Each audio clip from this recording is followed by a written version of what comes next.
Radio Cayman. Shining down from above. We love our listeners. Radio Cayman in the Cayman Islands. Talk Today is brought to you by Fidelity Bank. For all your banking needs, visit fidelitygroup.com. Fidelity, we're good for you. Oh, I think they're doing a great job. A lot of them are. Good afternoon, Dwayne. How are you? Not too bad, sir. Ladies and gentlemen, Radio Cayman's Talk Today with Sterling Dwayne Ebanks. But I do have some questions. There are more questions than answers. Radio Cayman's Talk Today. If you're ready to talk, we're willing to listen. Well, I really enjoy this program today. Cayman Islands' foremost listeners participation program. May God bless every person.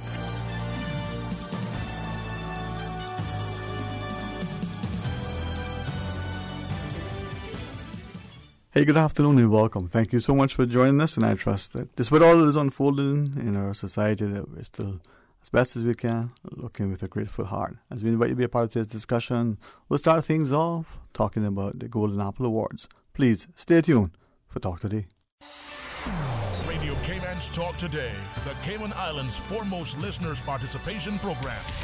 We ask our listeners to avoid statements or comments which are abusive, derogatory, malicious, or defamatory. Do not use any indecent language or make any statement which is false or misleading. Email Talk Today at candw.ky or call 1-800-534-8255. Courtesy of Flow. Cayman's #1 network that connects you to your world like never before. Let your voice be heard. Once again, here's your host, Sterling Dwayne Ebanks.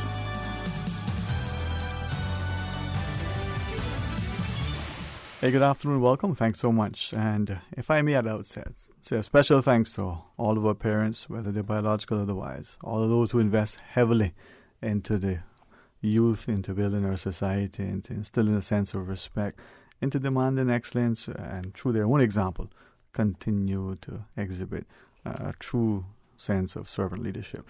With that, we welcome to the studio the CEO of the Chamber of Commerce, Mr. Will Pinot, and wonderful, gifted, incredible young lady, Miss Shakina Bush. And with deference to you, when we see, can I say young Miss Shakina? When I say people like you, not just with the intellect and acumen, but that genuine love for our youth in particular. See, for me, I left one of my brothers earlier to look at my car for me. I'm thinking, he knows what to do. I figured I can open the car door and get in and drive safely. Miss Shakina, I mean, she can look at a car and build it and rebuild it and make it even better. But she can do that in the classroom at the, well, I call it the blackboard, but these days it's electronically powered. But she can do that, on the basketball court or on the football field. That sense of love. Some people have it, Will, and some of us are smart enough to associate with them. But for me, education is something that probably, if there was ever an opportunity for me to get in trouble politically, it's the talk and promotion and the celebration of education, because I think it is the equalizer, but it's that thing that is truly empowering. So, to the Chamber's initiative for the Golden Apple Awards, I commend you and hopefully it'll continue. Well, thank you. It began in 2007, believe it or not, when past President Angela Hernandez and the council at the time, they adopted 3 platforms during that year, and one of them was education.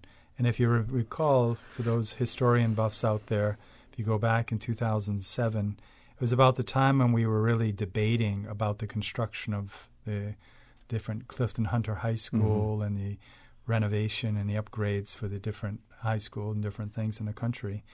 And we felt that, I think the council felt at the time, and also the membership, that we need to focus our attention not only on the structures of schools, but basically the infrastructure of a school, which is the most important foundation of any school, which is the human capital, the teachers, the administrators, the people behind the scenes that actually have to teach our students every day, whether the lights are on or off, whether the computer is working or not, whether they have to grade papers at different hours of the day.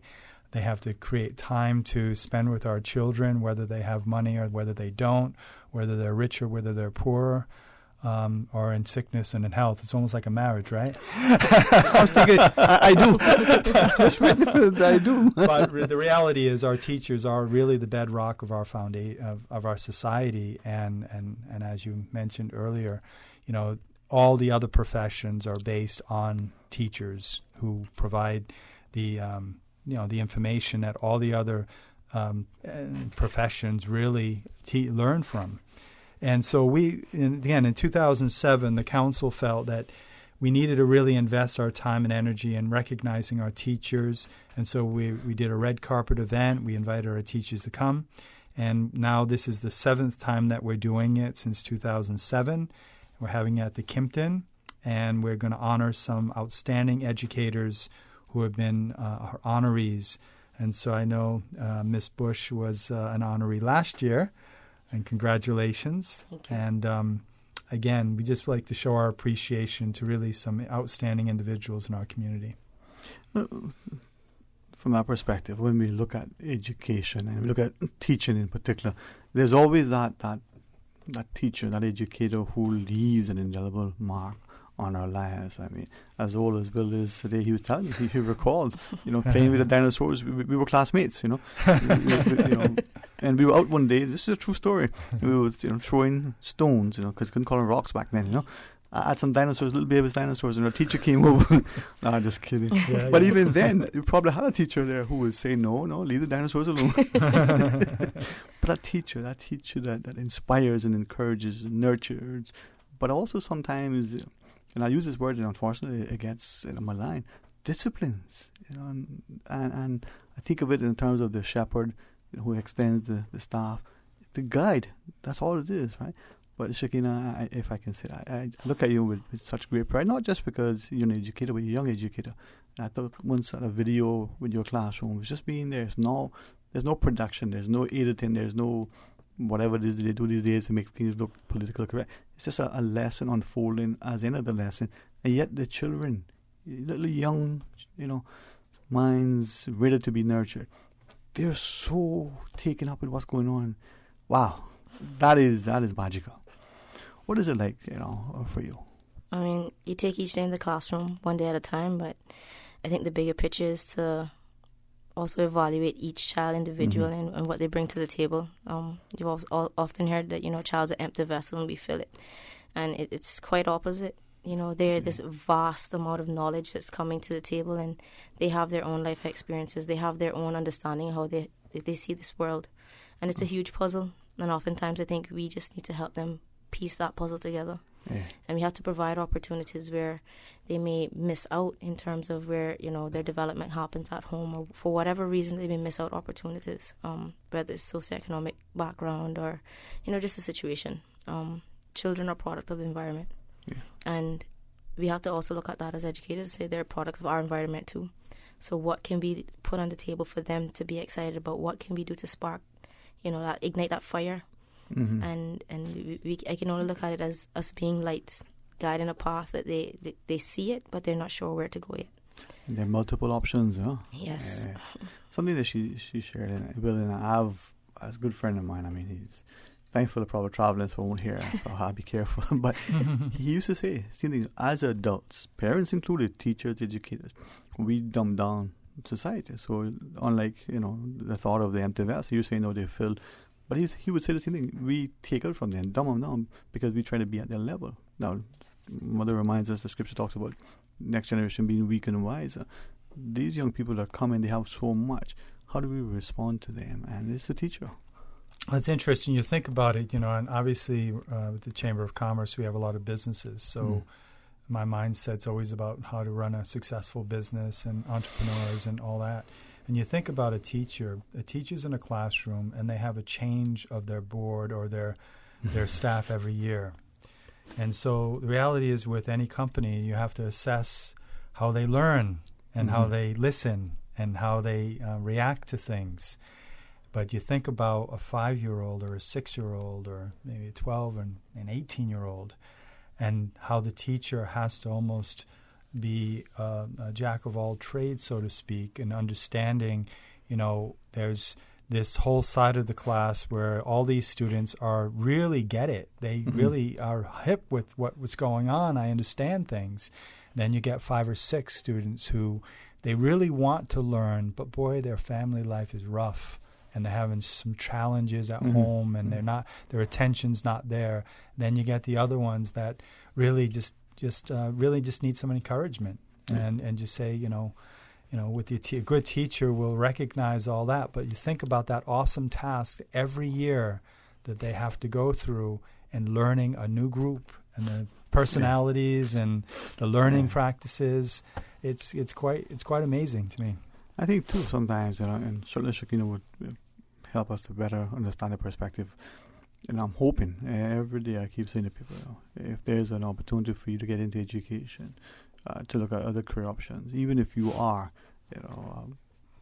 concerned and considering law or accounting or what have you, you can still deploy it into education. But unfortunately, we don't seem to encourage, to value, to promote, to accept that teacher has the same challenges at home in terms of paying the bills, same aspirations in terms of, hey, I wouldn't mind seeing the world and taking a vacation. We don't seem to have respect. But to your point, Will, that teacher who's dealing with all of those students, there may be a student who has challenges at home and that we recognize and label. But what about that child who's at home in a loving environment, 2 parents, which was the norm once but no more. But yet those parents don't have the understanding, the intellect. They did schooling a long time ago. Things may have changed, or there's a disconnect. So even that child still needs that nurturing, loving, caring, compassionate teacher. Right, Ms. Shakina? Absolutely true.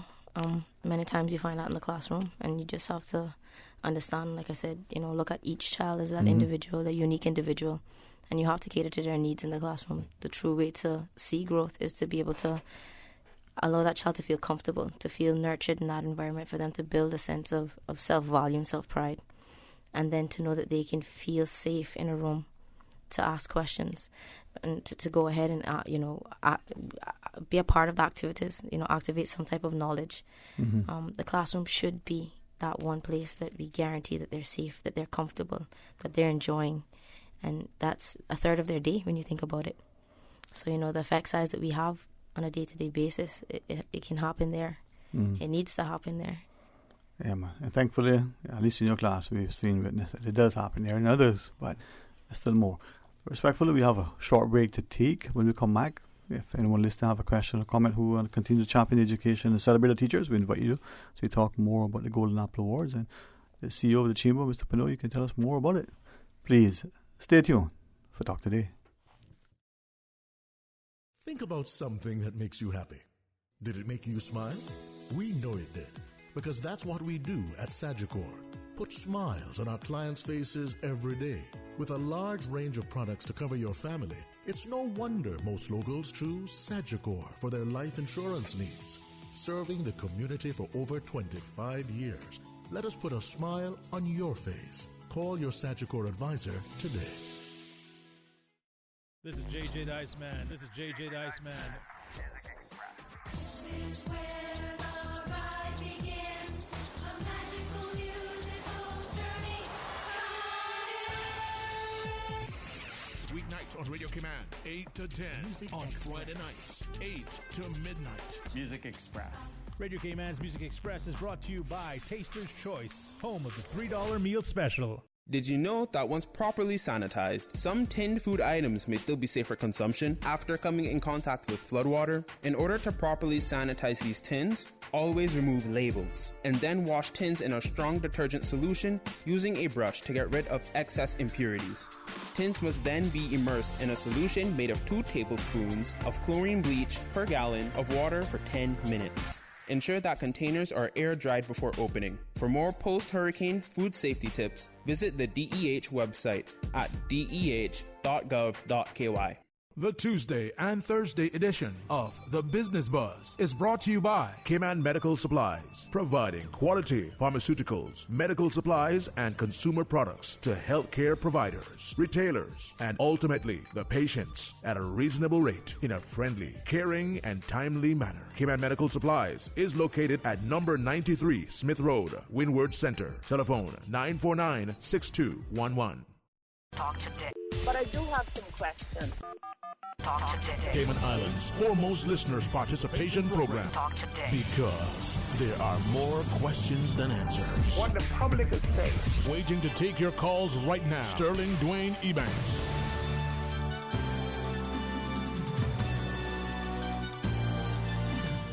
Hey, good afternoon. Welcome back to Talk Today. Thank you so much for joining us. Thanks to Miss Susan. So good it sounds. Boy, I tell you, man, I got compliments.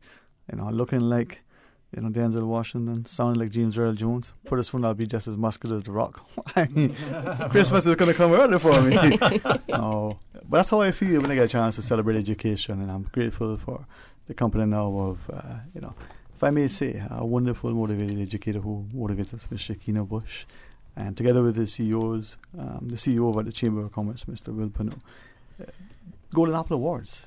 That thing that I was reminded once long ago where the apple became synonymous with a teacher. Up until then, I thought it was, William Tell. But if I was a teacher these days, if I was a teacher, you give me chocolate. I was not going down. No, but education, it's something that, thankfully, even in the households that we referenced earlier, there's still some, parent, someone who takes an interest into that. We have to be thankful, but the Golden Apple, Mr. Yeah, Pano? so we're recognizing teachers this year in a kind of an international way, because we're celebrating the 7th Golden Apple Awards on International Teachers Day. Mm. And really the whole goal was, leading up to the awards program, to really talk about the important role that teachers play in our society, beyond just the obvious about taking care of our kids quite a bit of a time, right? Because some people think that it's more of a daycare rather than the teaching, which isn't right. But this year we have we had 76 nominations for the different honorees for this year, and outstanding contributions of all.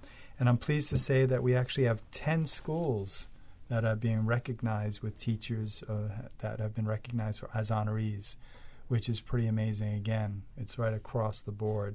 So I'd like to announce who the honorees this year are, so that we can give them a big, rousing clap. There you go. Congratulate them, right?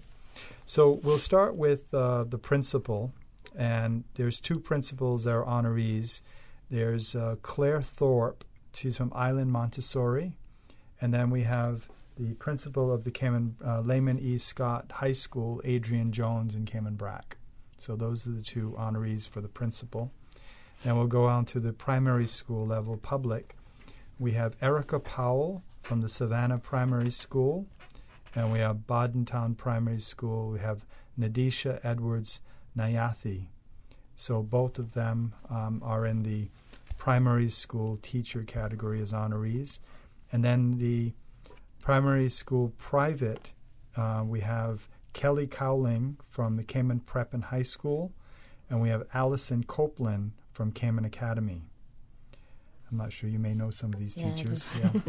And then we have from the high school for the public, we have Carita Levermore Stewart from the John Gray High School, and then we have Dee Clark from the Cayman Islands Further Education Center. And then in the high school teacher category, we have 3 in that category because it was so close. We have Jennifer Artuk from St. Ignatius Catholic School. We have Daniel Baker from the Cayman Prep and High School. And we have Katie Dilbert from the Grace Christian Academy. So I know some of these teachers. Some of them have been teaching for many years, but some of them are fairly new teachers as well, which is fantastic. So we have a good cross-section, both of people that may have some gray hair and some people some people who are young and vivacious and really just entered the career. So it's excellent group of honorees. what is it like? And forgive me because I've been there, both as nominating or, I guess, some of the potential recipients as they were, being in the audience, enjoying the evening, and to see this emphasis on education, to me, I just imagine what those who like entertainment would be like if they went to some of those award shows. Grammy Awards. Yeah. That one not so bad, 'cause that's music. The other one, I'm not sure, but that's what it kind of feels like. It's a wonderful evening. You see your teachers in a different setting, and their families, their friends, their colleagues, they're supporting them. So it doesn't matter whether you're the recipient, the fact that you've been honored. Hopefully it would encourage more people to look more seriously at education. Mishkina, from that perspective, that evening? Oh, man. I guess it was just a huge sense of appreciation, Everyone else has kind of a 9-to-5 job. And I think sometimes as teachers, our job's taken for granted in terms of the hours that we work and what we put in. It's always a joke where you say, teaching is the only profession where you steal from home and bring it to work. And but it's true. It's true. You staplers from home, you take your printer off your desk, your work desk at home, you bring it to school. It's so many things that you actually do that goes unrecognized. Basically, your weekends are gone. There's so much of your own personal family time that you lose, and you're putting that out on the table for someone else's child because you care that much, because they're your children at the end of the day. And I think just to be appreciated in that sense, that, the chamber, the department, everyone would come together and celebrate you in that fashion, that manner. It just leaves a overwhelming feeling of joy. It's like the sense of appreciation finally sits in. You may not always hear it from that child. You may not always hear it from that family that you went out of your way to help to ensure, No one really understands when you get a phone call from a parent at 11 at night. And you jump up and you have to take action towards helping a child or ensuring that child has food. No one sees when you open your, purse or your lunch kit and you offer a child food that didn't come to school with food. What you may put in, the expenses that you take on to ensure that the kids in your classroom are okay. Especially that huge salary the teachers get, huh? Yeah. Anyway, sorry. I said this and I got, I guess, implicit permission. Chatting with someone, on the way back, making sure I get here safely to my job and so on. Thankful this is under the Champion for Education. One time I know the person had an interest in wanting to be a teacher, and I asked, well, what was it that you decided against it? Now, seemingly, we share the same perception, and I didn't realize it that at some point down the road, there's this notion that teachers get paid, handsomely, that they get, all sorts of vacation time, that their job is only from, 8 till 3 and weekends off, long holidays, right? We had this perception that teacher has no time off. Because the teachers we had were always, as you just shared, Ms. Shakina, always engaged. And he said, end of the day, if I only got 2 weeks vacation on the job I got, at least I got 2 weeks vacation. He had a relative who was a teacher, and there was no time off. And we saw that. Christmas, there was no time off. There was no additional resources. There were no opportunities for travel. Even when the school came around to have the school trips, the amount of work that the teachers put in to send the children on a Spanish class trip or whatever. Well, you recall these things. It's no, absolutely. And I think I said it to both of you during the break. We do a very good job. We're a very giving society when you look at it overall. We're very good at raising funds for causes. We just recently had a couple of phenomenal causes about cancer, and we're going to have, over the next month or two, we probably will have raised probably in excess of, say, $350,000 to $400,000 for different causes, and particularly in health-related matters. And I just think about, that's fantastic. But wouldn't it be great if we did the same thing for our educators? Wouldn't it be marvelous if we could raise $100,000 and really invest in those teachers in some way? Now, the minister kind of in her comments to open the school year mentioned the whole idea of raising their salaries. I think that's a step in the right direction. But it's beyond that as well. It's also acknowledging, like Ms. Bush has said, You know, that those hidden contributions of teachers, that they are actually using parts of their salaries and their time and everything else to actually prepare our Caymanian students to become leaders in our society, to become the entrepreneurs that we're always looking for, or the business leaders, or the people that are going to show up on time in the workplace, or have that work ethic that we all should say that Caymanians actually have. You know, and that's where I'd love to see the Golden Apple Awards somehow sit, where we basically could give us, you know, we gave last year every teacher, we give between $1,000 to $500 depending on the money that we obtain from sponsorship, because we don't think we should minimize the event itself. There are many other events that they spend lots and lots of money to put on a phenomenal event. We don't think the teachers should get any less. We think a red carpet is there. Think their pictures should be taken. Their families should be celebrated. And we should really do an event that they'll walk away from saying, wow, I really felt special. Because, again, we don't hear those conversations that they have with the angry parents or the students who are suffering some emotional, or they may have wanted to commit suicide and they've run to a teacher, or, you know, all of these things that really are helping to shape our society. These individuals are helping.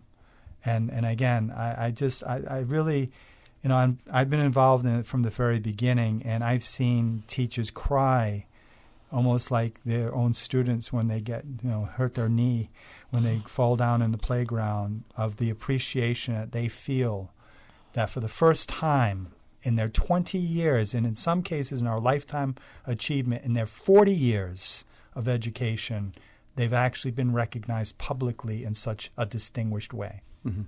Well, when we come back from this short break, maybe talk more about it. Maybe there's an opportunity for the public, the potential sponsor. As it is, Mr. Pino, share with us if you wish. Mm-hmm. We're talking about the Golden Apple Awards. Please stay tuned for Talk Today. Congratulations, it's a boy. During the greatest events of your life, whether or not you have the right health insurance coverage should be the last thing on your mind. That's why at Fidelity Health, we are committed to helping you get matched with the right plan to suit you and your family. We offer a range of plans to suit your budget, plus access to a network of quality care throughout the Caribbean and the USA. You can relax and enjoy life's greatest moments when you are covered with Fidelity Health. Call us today at 949-7822 for a free quote. Cayman's tourism market is thriving, and the fastest growing segment is vacation home rentals. As a vacation homeowner, Beach Living can help you maximize your share. Beach Living provides a range of management services, multi-channel marketing, guest liaison, check-in, check-out, staging and photography, professional cleaning and maintenance, accounting and tax submissions. Save time and maximize your vacation rental revenue. Call Beach Living on 623-0059 or visit beachlivingci.com. Attention all gamers. Get ready for the return of the Caribbean's #1 esports event and gaming convention this September 28th and 29th. That's right. Gamers Bay 4. Now a 2-day event. Going down September 28th and 29th right here in the Cayman Islands. If you think you have what it takes, you can compete for over $15,000 in cash and prizes. Compete head-to-head in Fortnite, Apex Legends, FIFA 19, Here we go, the best players of the world, and Super Smash Bros. Special celebrity guest gamers and YouTubers. Drifter, Fangs, Queen of FIFA, and Team Martin will be in attendance. There will be lots of free gameplay for PC gamers, console gamers, mobile gaming, and VR. For more information and to register yourself or a team, visit gamersbaycayman.com. Proudly sponsored by NetGeeks Media, Mountain Dew, C3 Pure Fiber, Papa John's, Department of Tourism, Ministry of Education, Kimpton Seafire Hotel, Dolphin Discovery, Cayman Turtle Setting, Hurley's Media, Suzuki, Margaritaville Beach Resort, and Radio Cayman. Radio Cayman's Super Jam Show, the #1 drive time entertainment show on your radio, featuring Will Sinatra. Enjoy a mix of pop, hip-hop, dancehall, and soca, and an entertainment trivia section. Another proud sponsor of the Super Jam Show. Merengue Town. Time to feel the rhythm. Time to feel the vibe. It's time for Merengue Town. The Breeze Fusion is back Saturday, November 2nd. Bigger and better. Now featuring a 5K walk run and a 10K run for half marathon trainers. Join the fun and help raise funds for the Central Scranton Park and the NCVO. Save the date or register now at CaymanActive.com or at Radio Cayman Studios. Registration is only $15 if registered by September 30th. And all early registrants enter to win a Cayman Airways voucher. The Breeze Fusion 5K, 10K walk run. Saturday, November 2nd. Talk today. But I do have some questions. Talk today. Cayman Islands' foremost listeners participation program. Talk today. Because there are more questions than answers. What the public is saying. Waiting to take your calls right now. Sterling Dwayne Ebanks.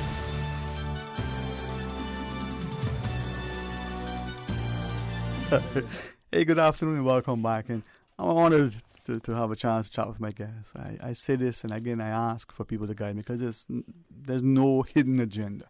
I think Ms. Susan, I've said this a number of times. I think one of the pillars in our society is education, a robust, very, heavily involved, invested education, not just with the money, but with us as the people, the parents in particular, getting time to invest so that when the pupils go to school, the teachers are able to do what needs to be done and be partnered with them. To be able to sit now and talk about the Golden Apple Awards, the CEO of the Chamber, Mr. Pino, and Ms. Shakina Bush, one of our wonderful educators. And it's great that we have so many in our society. But I don't think, Ms. Shakina, that we recognize how, I don't want to say how challenging or how difficult, because those words don't do it justice, how involved and invested the life of a teacher is in all of the children. So thank you, to you, to all of your colleagues, for the wonderful, wonderful love that you show to our children. It comes back to us. Thank you. Mr. Pino, it's one thing to have this event and with the opportunity to, as you shared, to make it no less than any other event, for the teachers to try at least to feel some semblance of the love and appreciation that we have as parents specifically for their time. I mean, Ms. Shakina just shared at least a third of the day. That's right. And many times more so, but at least a third of that day while the child is awake and engaged. And I use that word deliberately. So you can read rambunctious, energized, but the child is awake and in the presence of that educator. How, if any, how can we as the public sponsors, however, get on board? Is it too late this year? No, we would love if you're listening and you're in control of a marketing budget and would like to get and help us out in this. We got some great companies that have come on board. Certainly the Ministry of Education, Youth, Sports, Agriculture, and Lands minister has always been supportive of us. It's their ministry is outstanding. They were the ones that kind of work with us on making sure that this would be on World Teachers Day, which is fantastic. We also have other sponsors, the Arm & Hammer Foundation, which is fantastic. This is like the third or fourth time that they've come on board to sponsor the event. We have DART, CUC, Office Supply, Foster's, GT Automotive, Health City, Kensington Management, Chatterbox, and Vamp Motors have all come on board to help us with this event. Like I said, we're a nonprofit organization like many of these other fundraising causes, and all the money that from this program goes right back into the teachers, and this is the important part. Yes, we have to pay for the event, but we really want to recognize these honorees and give them a little bit more than a clap and because we all know, I mean, appreciation comes in different forms. Certainly some people look for it for a trophy, but wouldn't it be nice to get a little bit of a takeaway to take home and maybe help out with the groceries or whatever in your home as a teacher, right? So basically, we're going to give all the teachers who attend and our guests, it's going to be a 3-course meal. It's going to be outstanding at the Kimpton. We're going to have a red carpet. We're going to have them take their photos at no cost with their families so that they can get their photos taken.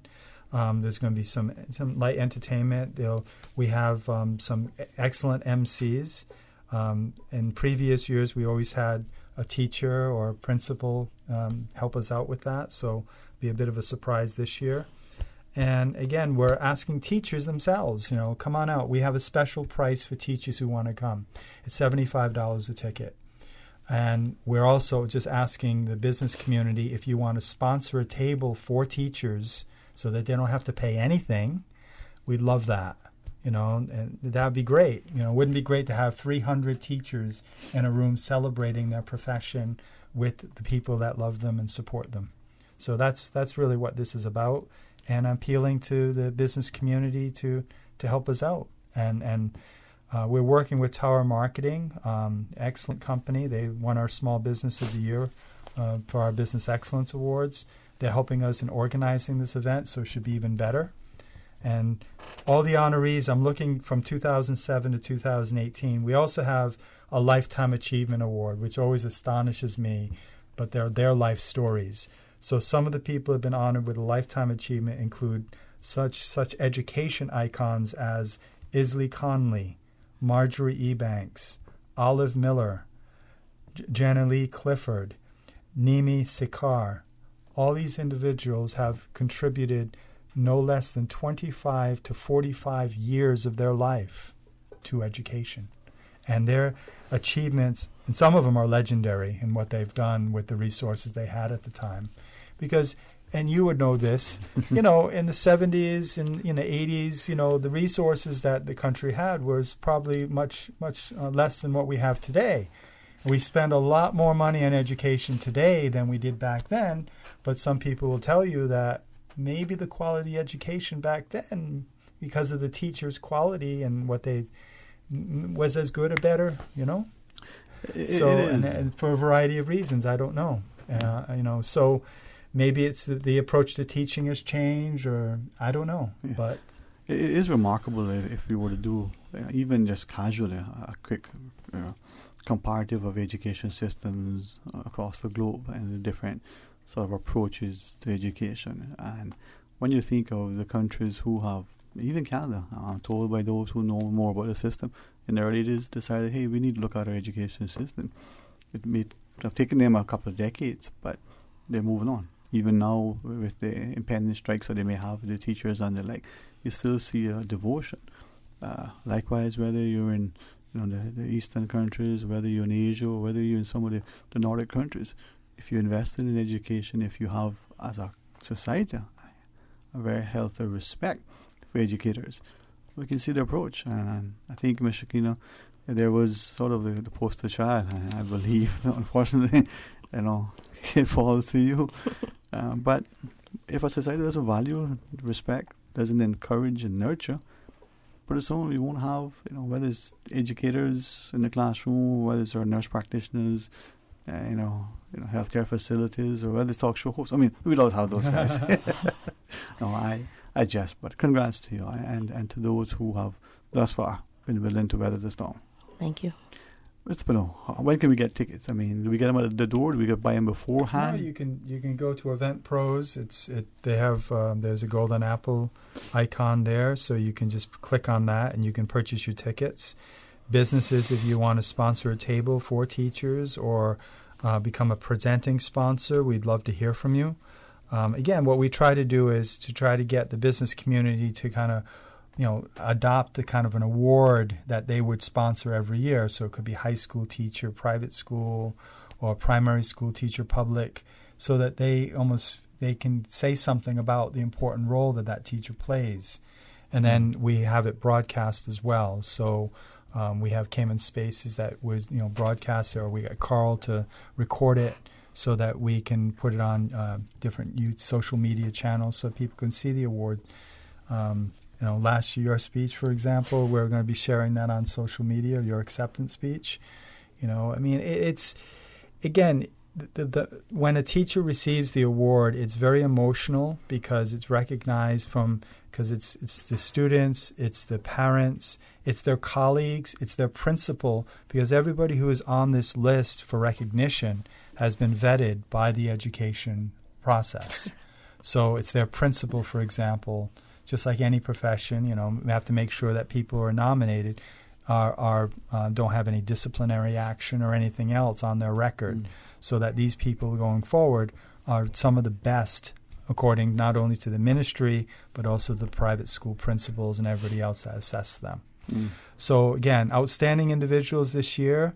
You could go to the Chamber website to order tickets, Event Pros, or you can call 623-6700 and speak to somebody from Tower Marketing who's helping us with the event. Ms. Shakina, if it's not improper of me to ask, as an educator to us as parents, the school year is just on the way. It's still the early days. Is there anything as an educator, you or your colleagues would say to us as parents specifically that would help not just with the child's education, development, and nurturing, but in the classroom and you as educators? Get to know the teacher. I think oftentimes there's this block between the home and sometimes the teacher, and how that pans out. The person that it affects the most is the child. And at the end of the day, everyone there should be advocating for each and every child in that room. And every child comes with an adult. And when the adults get together and they advocate for that child, when they're open, when they're truthful, when they're sitting there and they're talking about ways forward, it benefits the future of that child. And I tell everybody that I come in contact with, the future of my country sits in my classroom today. Wow.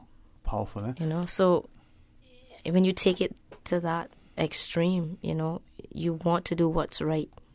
Those are going to be the people that I influence to be the spokespersons for my country, to be the doctors, to be the game changers in whatever profession they go into.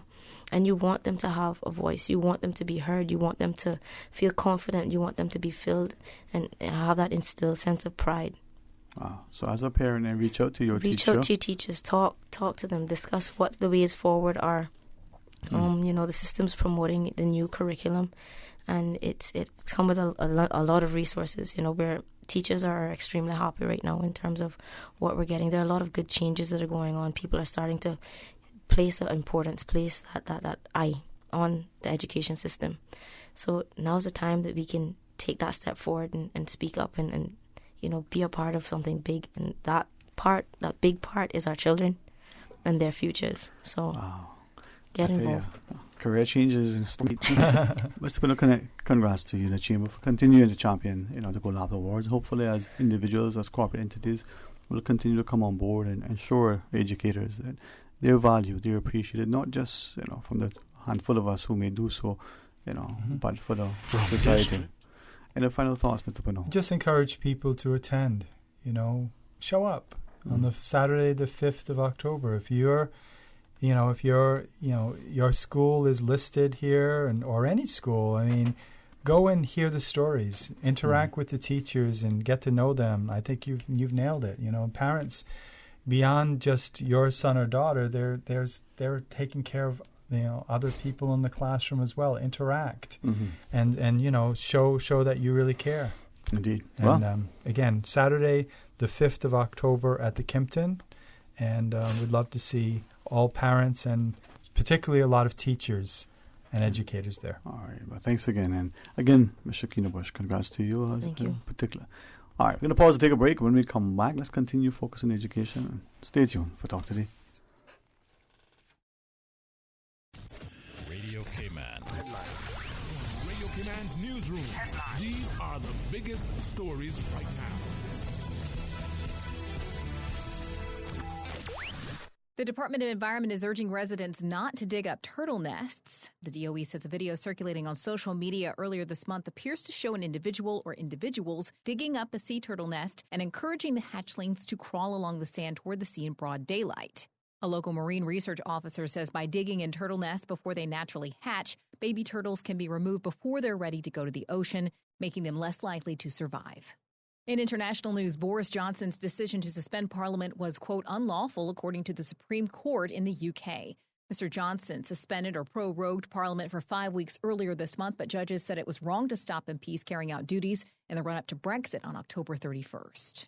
And Spain's Supreme Court has ruled that the remains of dictator Francisco Franco should be exhumed. It backed the socialist government's plan to remove the remains from a state mausoleum to a less controversial site. An appeal by Franco's family against the exhumation and proposing an alternative site was rejected. Those are your headlines. I'm Carsley Fuller. Radio Cayman, the voice of the Cayman Islands. What's happening in your community? News and information, music and more. You can find us. www.radiocayman.gov.ky. Like us on Facebook and follow us on Twitter. Radio Cayman is your choice, your voice for today's biggest news. Radio Cayman.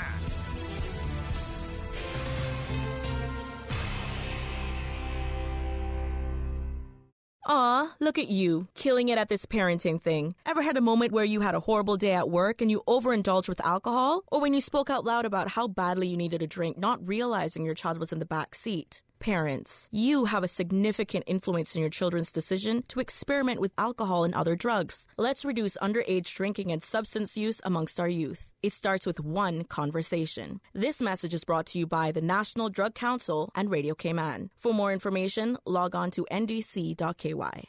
A caring and community spirit, cherished family and cultural values. These are some of the things that still embodies the Caymanian way of life in the Eastern Districts today. Savannah Pharmacy, your neighborhood pharmacy, located in Countryside Shopping Village, is delighted to offer products and services of real value. Whether it's catering to your family's medical needs or carrying apparel, gifts, and beauty products, Savannah Pharmacy provides you with more than just prescriptions. Remember, they're always just around the corner with everything your family needs and convenient opening hours, including Sundays and holidays. Savannah Pharmacy. For more information, call 946-3336.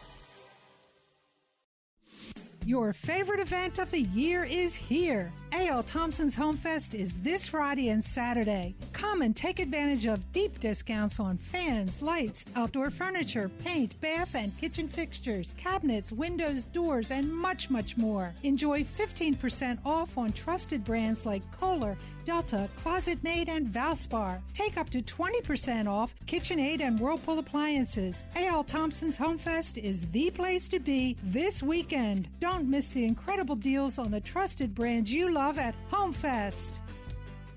Talk today. But I do have some questions. Talk today. Cayman Islands' foremost listeners participation program. Talk today. Because there are more questions than answers. What the public is saying. Waiting to take your calls right now. Sterling Dwayne Ebanks.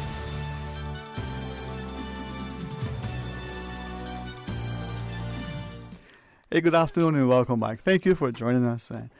I must share publicly a special thanks to our mother specifically for instilling in us this genuine love for education, for reading, for knowledge. And it's amazing. You know, you see people who are, you know, close to 1,000 years old, still energetic and enthusiastic about education, and who perhaps never, because the times were different, never used words like lifelong learners, but through example exhibited that, who probably never understood, you know, from the theoretical perspective, the notion of differentiated learning, and but by example did it. You know, big family and being able to recognize that, oh, this child is motivated and learns this way and this one that way.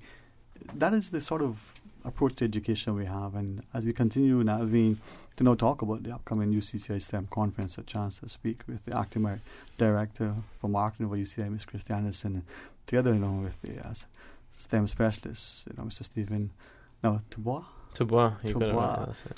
You know, and he's not from Francois. He's yeah, don't test me. Don't test me. No. My French is good, but it's usually with a woman. That's about, as far as it goes. Eating French fries, we can do. That's about it. But no, Chris, I got to have a little fun with Stephen, because the first time he came in and at the studio, Susan said he's there, and I said, well, he had turned sideways. You know, we couldn't see him. He was, you know, my mother would say he's just he stick. needed some good food, some good Cayman food. And now you see him, and I said, where's Stephen? He says he's out there. I said, well, no, Schwarzenegger. You know? So don't make me do the accent again. No, I won't make him do it. Oh man, you know, the muscular physique and the, you know, intellect of his big brain all bodes well for as we talk about education. But before we get to the conference, welcome aboard, Ms. Chris. Thank you for having me on board. It's a pleasure, and I would like us as a people in particular, as I had a chance just prior to speak with Mr. Pinot and Ms. Bush in relation to education and the Golden Apple, for us to continue to champion education. And when we think of the STEM conference, now I've always been honored to come through. Sometimes I get to spend a little while looking at some of the presentations, the actual sitting into some of the plenaries, but even just to walk and see the exhibits and to realize how we approach science in particular and its inclusion within our curriculum. It's fascinating for such a small place. It definitely is. It's definitely a big vein of information in terms of learning how to use certain things in education. The STEM brings it all together, or the STEM conference brings it all together in a fun manner, like you just said, so that it's easily digestible, really. And mainly you can take it and go forward with it, all the information that you do learn. For this upcoming conference, our theme this year is The Future is Now, which is rather exciting because it hits on different areas that are rather relevant at this point. So things like, where does our food come from? How do we grow our food? And we basically have things that address things that are coming up in the future. So how will we market to people? How will we play games? How will games transform how we interact with other people? So there are several other things. Yeah. Steve, you want to jump in for me? And Steve, as you do, the notion that, as Ms. Krista shared, the future is now being a theme. Ms. Shakina Bush, one educator, talked about the future is in her classroom. How? I was thinking, we know that. We talk about the future, but the future is now, huh? Yeah, the future is now, and we're making some fantastic strides, as I'm sure as she spoke to, within our classrooms. And the point of the STEM conference really is to build upon that excitement and that engagement with our students. It's something that we have, the classroom side of things and the things that you need to know and understand and the skills that you develop, and the STEM conference is about diving deeper into that and deeper into those subject areas. Students get to listen, to interact, to ask questions with the world's foremost experts in many different fields, which is just such an awesome opportunity for them outside of the classroom. People are probably bored of the statistics that I drag up every year, but the well-known one is that 75% of Nobel Prize winners in science, they said, in the classroom is where it started, but coming to something like the conference is something that really sparks, I really want to look at esports, or I really want to look at augmented reality, or whatever it might be. So this is a great opportunity to explore that. And then when the students go back into the classroom, then they've got the opportunity to then further hone their skills and their understanding, and it gives them more of an understanding about the purpose of that, the basis of that education, science, technology, engineering, math, and everything, the arts, everything that goes around that, and gives them the opportunity to say, okay, so this is the direction I want to go. Here's the pathway that I want to take in order to get there. So this is always a great opportunity for them. My favourite part of the conference is just simply to sit back and just watch the reaction of the students, because you can see those light bulb moments. Unfortunately, I don't spend a huge amount of time in a classroom teaching anymore. But when I did, it's the real valuable part is the light bulb moment, the moment where you see, that student gets it. Yeah, well, I'm glad you shared us your favorite part, because mine was the breakout sessions for the breaks and the snacks, and which I always miss. Food is always important. I always seem to miss that part.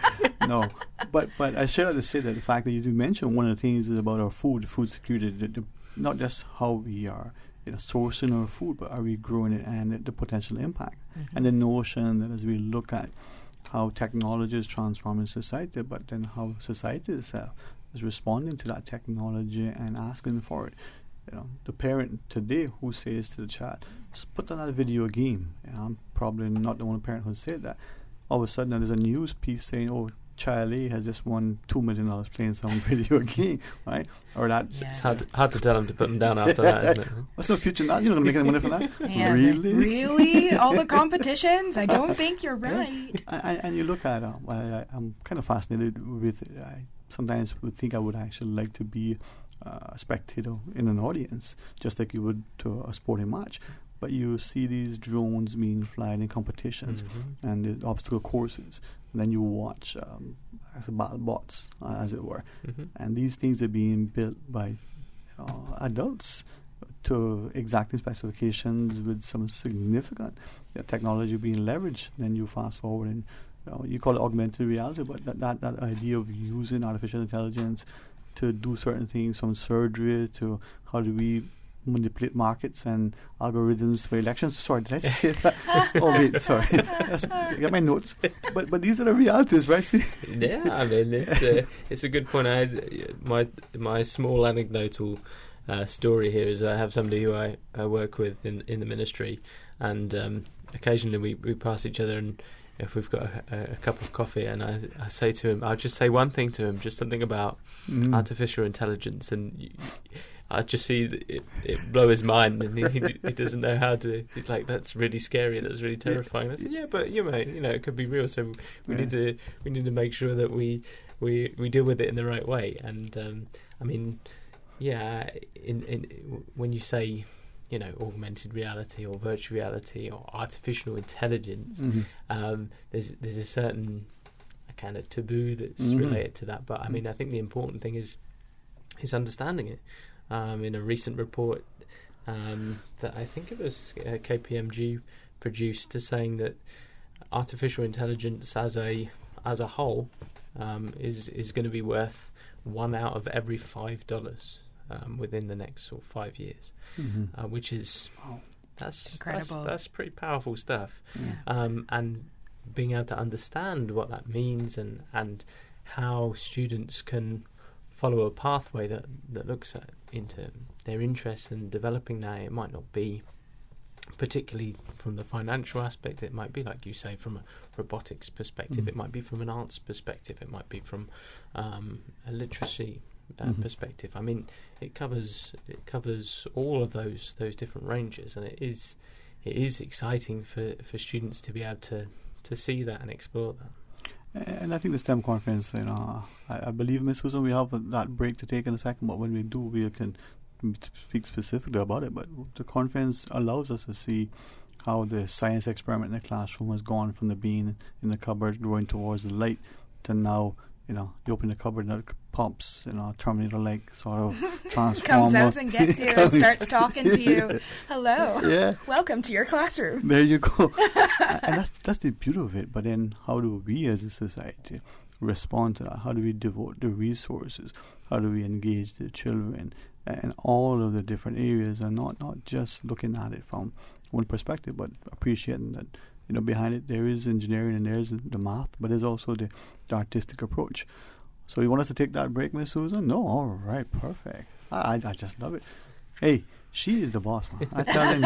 It's all right, we carry on. Yeah, thank you, Miss Susan. No, recognizing the discussion. To those who are joining us, we're talking about the upcoming UCCI STEM conference, and Miss Christiansen together with Stephen Dubois.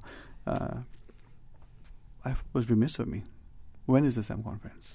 STEM conference is going down October 8th to the 11th, and it's going to be happening at the UCCI Sir Vassal Johnson Hall. We recommend that you go onto our website, which is www.stem.ky,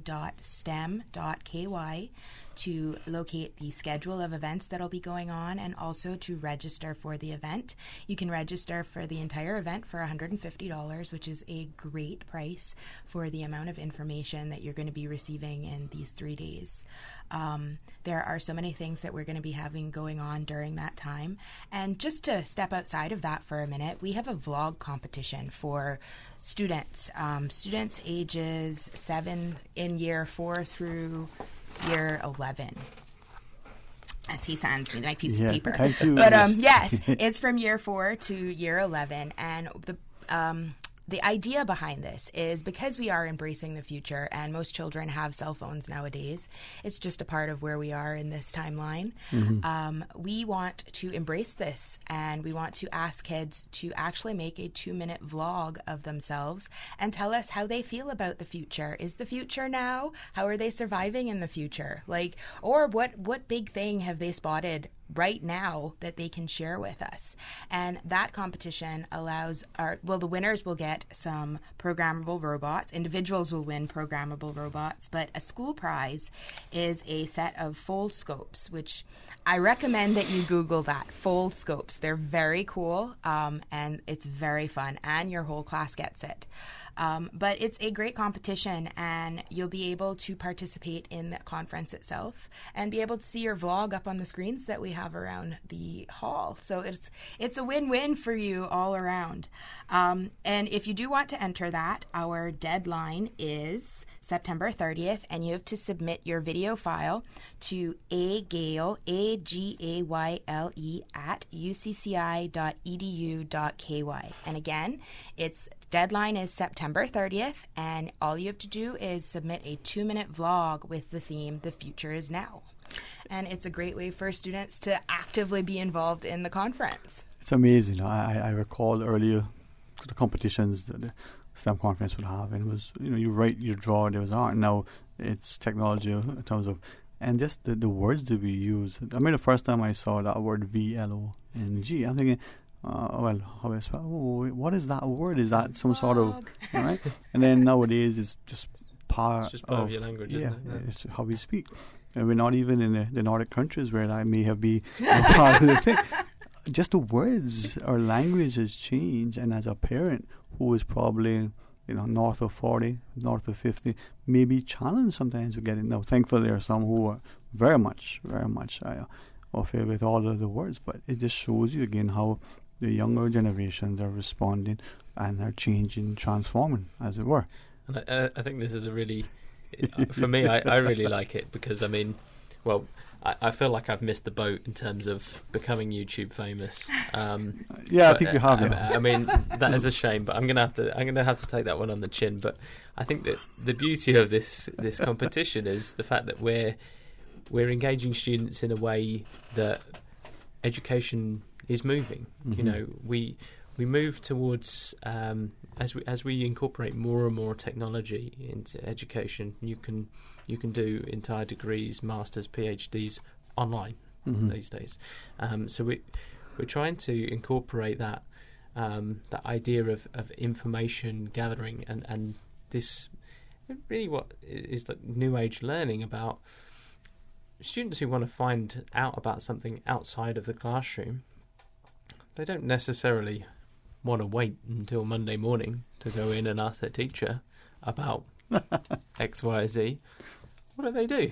They go on YouTube. Right. I want to find the answer to this. I go on Google, I go on YouTube. Yep. So we're trying to embody that in this competition, and actually it's a really, really powerful tool because when you look at students and, my experience from the classroom, students, will listen to me, and students, gather information from the teacher, and the teacher imparts some information, but also is the facilitator of that information, most importantly.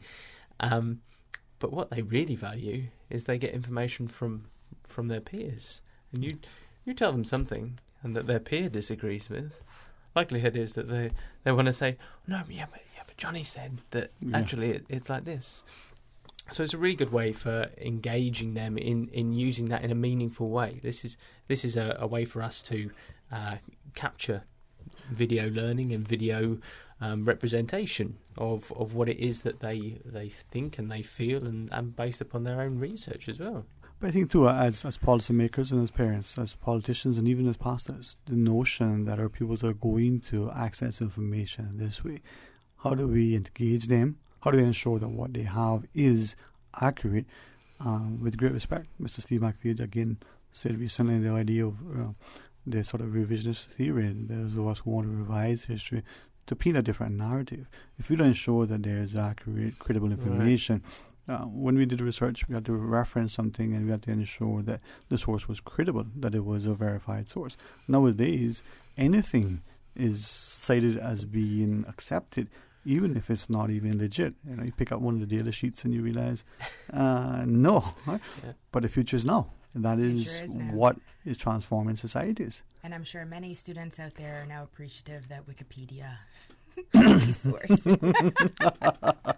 I don't know, but Steve, But again, yeah, I mean, I think this is I like to see things as opportunities, and I think what you've highlighted presents a pretty significant challenge, and has been a challenge for some time. Not just with video media, but different types of media.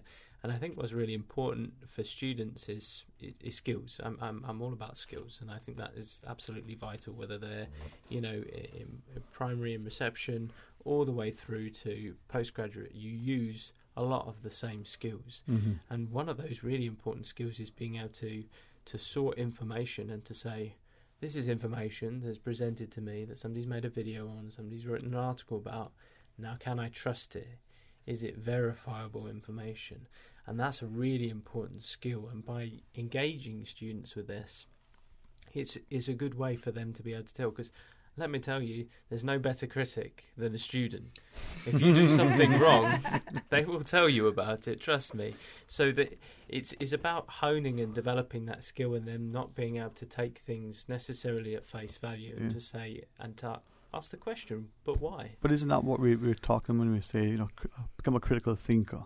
And I think this is where the science allows that student to assess, to analyze, to be able, in accessing that information, to be able to critique. But then it also has to be an environment that is conducive to that. For that teacher, as you just referenced, for the student, little Susie to nudge Johnny and say, well, Johnny is saying this. They both could be totally wrong. There could be some semblance of truth. But how does that person at the head of the class there responding and engaging to ensure, okay, yes, I know you saw it on some social media thing, but really, Donald Trump is a live person. Might be seen, but live on the scene. He's not a Cheeto Puff, right? We see things, and the media, whether it's the news, whether it's print or it's video, influences and sometimes misinforms. What I've heard recently, I never could understand, alternate truths. Not quite sure what that means, but there's different words for that. Yeah, it's a creative marketing phrase. Is that what it is? I'm going to go ahead and say that. Yeah, we'll give you an alternate truth. Alternate truths. Yeah, I think that's what we hear in the morning show sometimes. This wasn't going.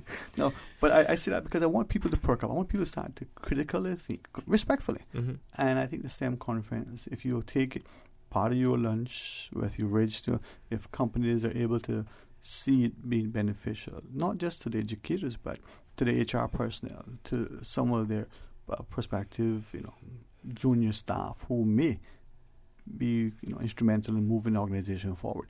It doesn't matter that you're an accounting firm and over there isn't going to be anything accounting related, as it were. There is something that is happening that could change the way the organization responds to its clientele. But you're a STEM specialist, right? So, am I off base there, Mr. No. I don't think so at all. I think it's if you go onto the site and you download the schedule. I mean, you can see, and we've worked very hard as a committee to try and include things that are as broad as possible, and we try to be mindful. It's not just the stuff that we find interesting, because otherwise I would I'd just be focused on one particular area, and I'd say, no, sorry, everybody else. We should be really doing stuff like right. Yeah, okay. So I think that's really valuable, and I think actually you went, and in my time as an educator, I've gone to various different conferences and talks, and it's not always the ones that you go to that you expect to get something enlightening out of that you actually do. So I would implore as many people as possible to come along to these. And what you really, and when we're talking about critical thinkers, what is really valuable for students, for anybody in attendance at those conferences, is not necessarily the presentations are great and the information that's shared is awesome, but when people start to ask the questions, they say, okay, hang on, what about this? Let me find out about this, or can you tell me more about this? So they have the opportunity, every one of those talks and those breakout sessions, to be able to ask those types of questions, as well as on the Friday morning, the ambassadors from each school, they get the opportunity to sit down with a lot of the presenters, which is an amazing opportunity. I mean, I can't think of any other conference that I've been to or that I'm aware of where you get to sit down with the speaker. It's normally a guy that's 200 seats up that way on the main stage, and you get to hear some information, and maybe if it's super lucky you get to ask a question. But this is a real great opportunity for everyone involved to ask those questions. Yeah, small fish in a smaller pond, and I think we're not embracing that as much. But Ms. Christopher, from that perspective, as we look at the STEM conference, you're talking about the 8th through the 11th. I mean, today is the 24th, is it, of September. The deadline for the log ends on the 30th. There's not a lot of time left in terms of the what community. Thankfully, our students in the schools are sufficiently informed, but as parents, we can be equally informed and supportive. Definitely. Well, that's why you'll see us a lot more often, Sterling. Mm-hmm. But the reason that we will be out talking to parents about this conference, because we want them to know how it involves them and not only their students or their children. It's very beneficial for everyone.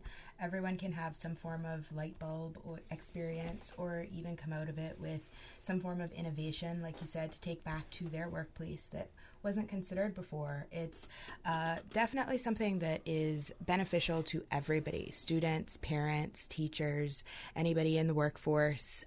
We have something for everybody, and there's a way that you can find different ways of even accepting some of the things that we are talking about. Not everybody is a scientist. I, for one, am not a scientist. I'm a creative. So there are visual things that will be at the conference that would appeal to me and many other creatives out there. We have this robot where you actually go ahead and play with it, and it is, I would say, one of the most fantastic and entertaining things that you could possibly do, even as a parent. Steve, I'm not going there. I'm not going there. I promise you. Not today. Thank you. Well, she's actually created. I think, is that like a Android, a hybrid? I just teasing you, Christy. I believe we have time for one call, Miss Susan. Sorry, I wasn't listening to her. Let's go to her phones. Good afternoon and welcome. Thank you for calling. I've heard the term artificial intelligence being bandied around there. Yes, sir. This few minutes that I've been listening. Can anyone there describe in a 7-word sentence what artificial intelligence is? Ooh. So when your politicians start thinking for themselves, that's not a certain. No, I'm just kidding. I should be.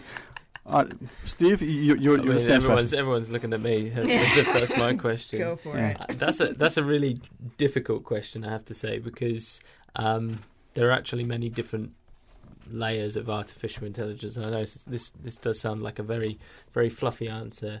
It's essentially something that uses machine learning or a machine learning algorithm, something that is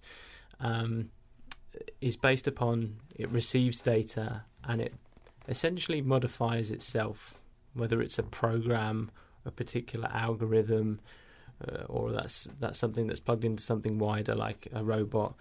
So if you take something, a classical example of, say, Alexa on your what's the thing for you have Alexa, Amazon's Alexa, right? So there is a certain amount of artificial intelligence in that, to know that if every week you have asked Alexa to add Diet Coke soda to your shopping list, it might suggest, did you want to add that to your shopping list?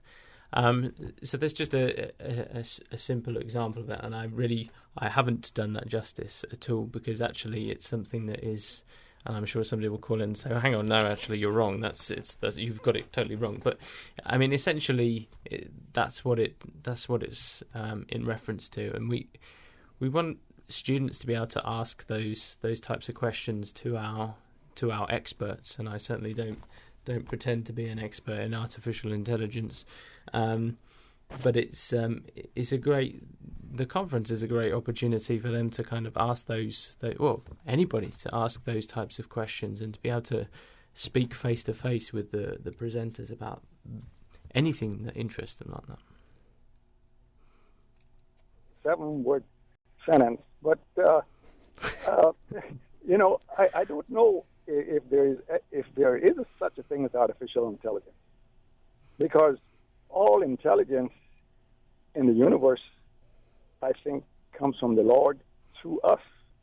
So, all these algorithms and all this kind of stuff, it comes from between the ears of the human mind. Mm-hmm. Transmitted through us from above. So it can't be artificial. And I don't know whether you ever heard the little rhyme.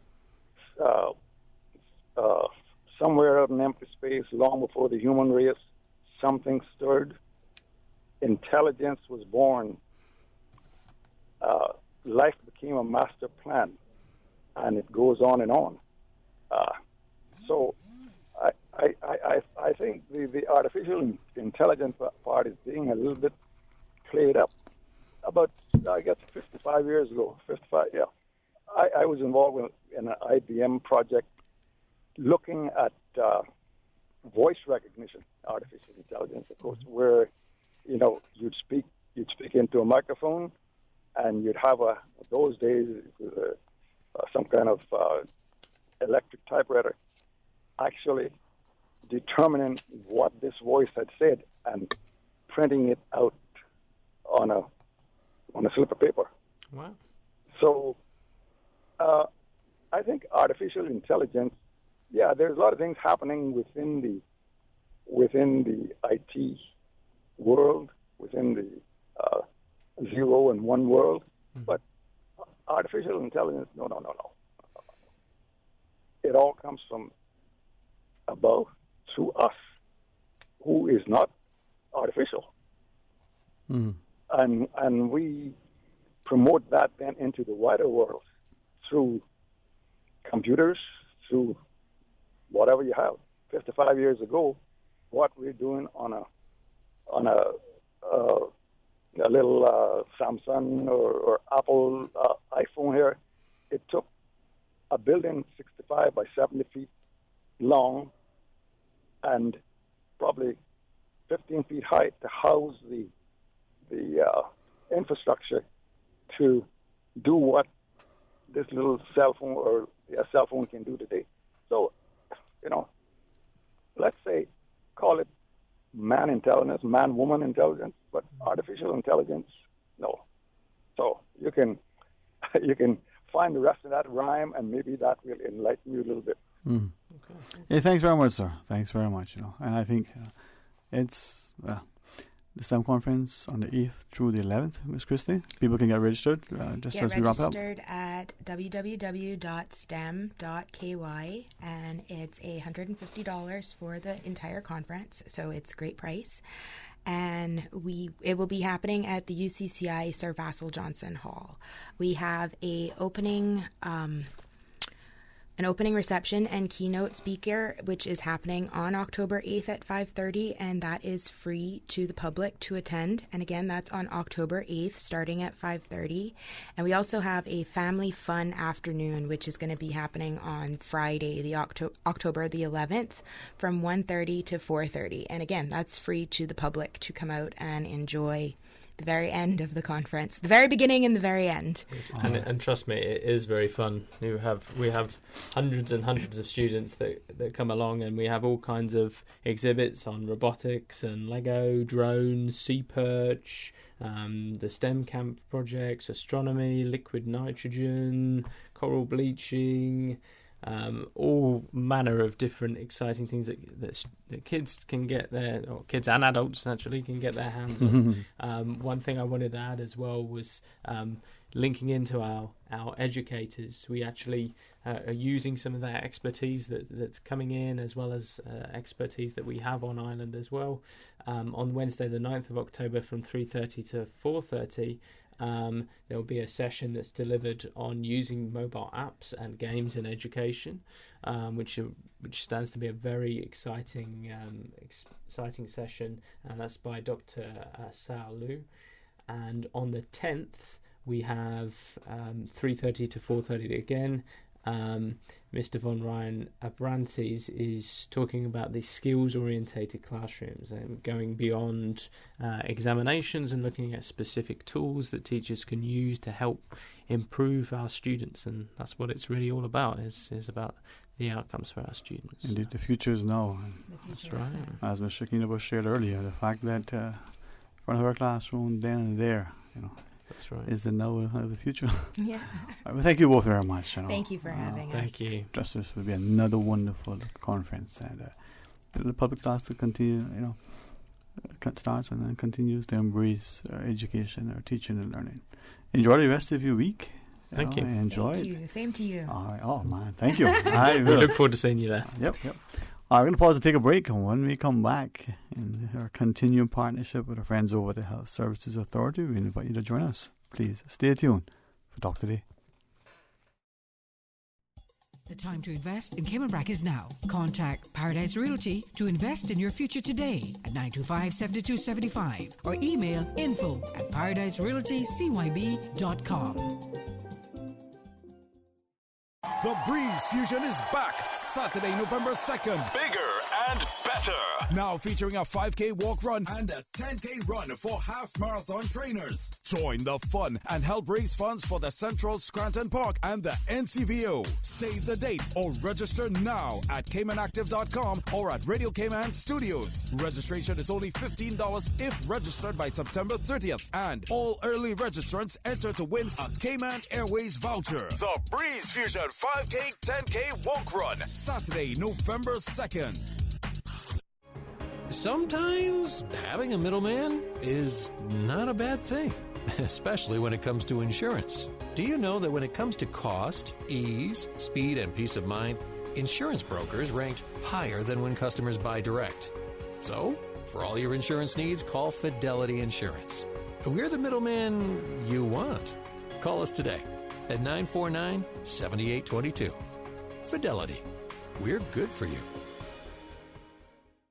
We at The Wharf have the only multi-purpose conference room in Cayman, providing high-speed internet and all state-of-the-art audio and visual, and are now open and ready for your meetings and events. Multiple wireless microphones and Dolby surround speakers make your presentations on the giant screen clear and interactive. Imagine your meetings with a view, a full bar and kitchen on site where all your needs are cared for, just a few steps away from the Caribbean Sea. All F&B will be customized to your preference. Call 949-2231 or email info@wharf.ky to start planning your waterfront meeting now.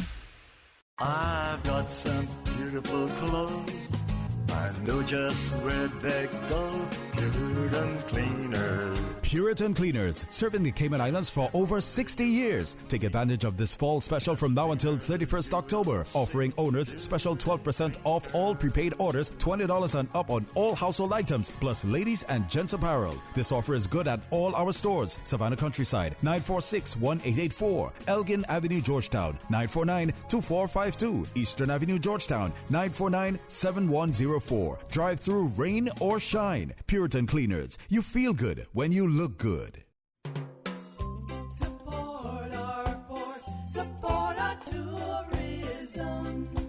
Did you know in the 15 years that we've been discussing the berthing facility, our competitors have pressed on with construction and now welcome the larger ships that pass us by? It's time we built our piers. Looking forward, looking bright. Learn more and spread the word. Support our port, support our tourism. Talk today. But I do have some questions. Talk today. Cayman Islands' foremost listeners participation program. Talk today. Because there are more questions than answers. What the public is saying. Waiting to take your calls right now. Sterling Dwayne Ebanks.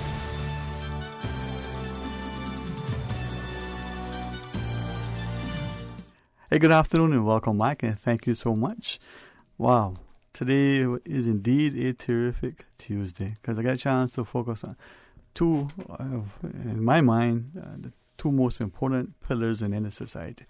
A chance to talk about education earlier, and now to focus on health, and as through a partnership with our good friends over at the Health Services Authority, and now to focus on health and education. As we got to talk earlier. Now we focus on childhood obesity and later on cholesterol. Community dietitian, Ms. Cecilia Rosario. Good afternoon again. Good afternoon, sir. Welcome. I hope you enjoyed it. You were in a good company of Ms. Susan, so I know all is in order. Yeah. You know, so, go ahead, sorry. I was just thinking, we see the wonderful resource that is the Health Services Authority.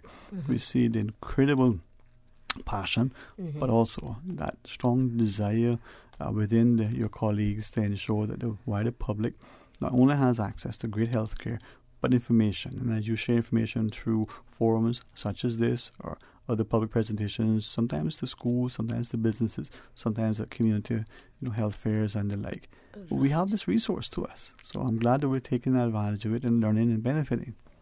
Now, today, focus on childhood obesity. This month this month is a childhood obesity month. So I'm here to talk more about childhood obesity, and because it's a serious medical condition that affects children and also adults. All right. Right. So I just want to share some information for the parents and for the community. All right. So if we were looking at that and we were to ask the question, well, what does childhood obesity mean? And how do you know that your child is overweight or even obese? Is there a difference? I mean, share with us. Yes. The Centers for Disease Control and Prevention, that is CDC, has established guidelines. We can say BMI percentiles growth chart. This is the chart we use to measure for the children, whether they're obese or overweight. So determine whether a child is considered overweight or obese or even underweight, right, based on their body mass index for age and sex. And this BMI is a tool used to determine the weight status, and it's calculated using height and weight. So your child care provider can evaluate your child's weight, height, and explain the BMI and let you know if your child needs to lose or gain weight or if any dietary changes needs to be made. And I'm glad you share that, because sometimes we think of children and we see a child and we consider, well, the child is, overweight or obese. But underweight also should be of concern to us as well. So the child may need to gain weight. I know, like Miss Susan, you're very young, but there was a time way back when, where people used to buy a product called Weight On. Remember, Miss Susan? Because they were so slim and they would try to gain weight, not unlike some of the bodybuilders. So underweight or overweight. All right. Now, I don't know about other societies, but here we used to talk about, child is big bone. So we would say some children, they're just big bone, so they're overweight. Is that true, false? Usually that is false. The idea that anyone is carrying excess weight due to big bones is a myth. Children and teens who are overweight are simply carrying excessive fatty tissue on their bodies. So that big bone business is false. No. Now you tell me. So I'm not big bone. I'm just overweight. Okay.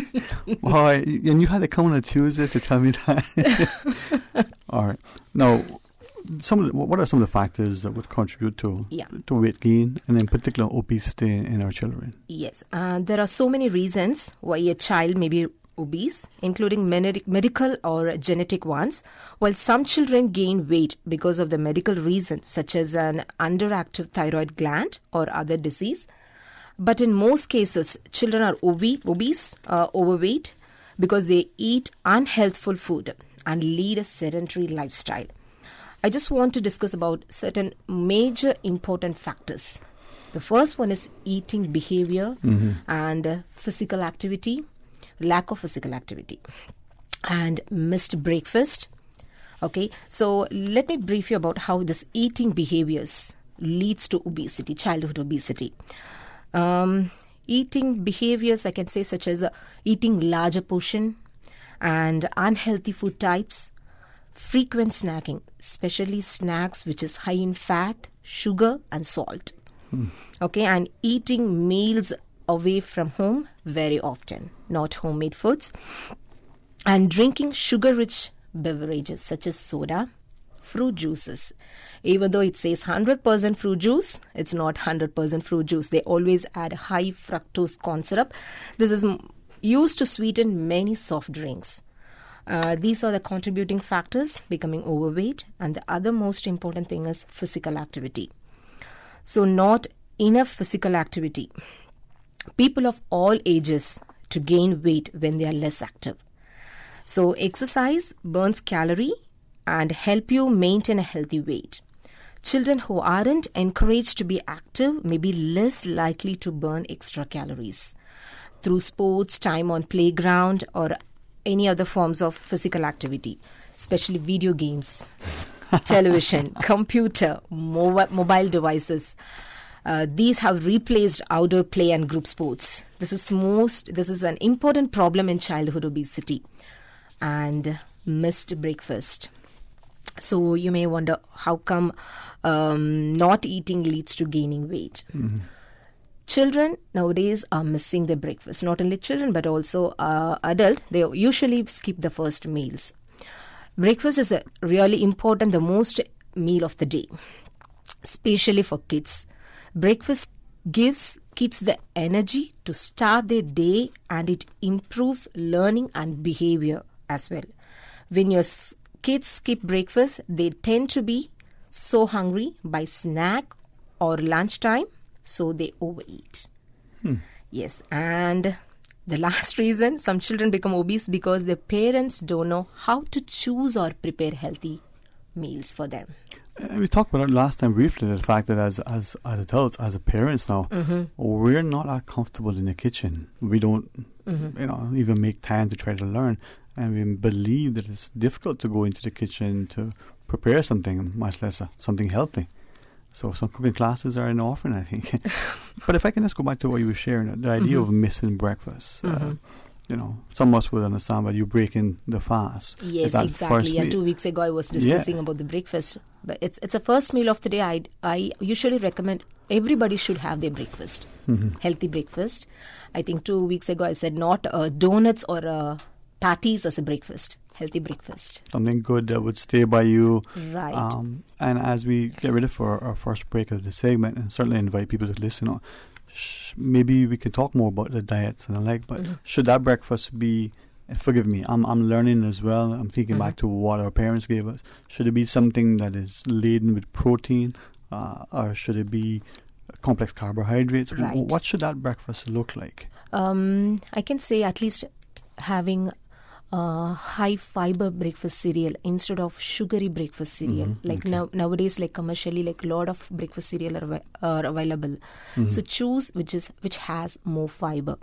Use it with if you have lactose intolerance, you can add almond milk or 1% milk, skimmed milk, with one fruit. Or by 11:30, you can have one fruit. Or whole wheat bread with a thin layer of peanut butter or almond butter.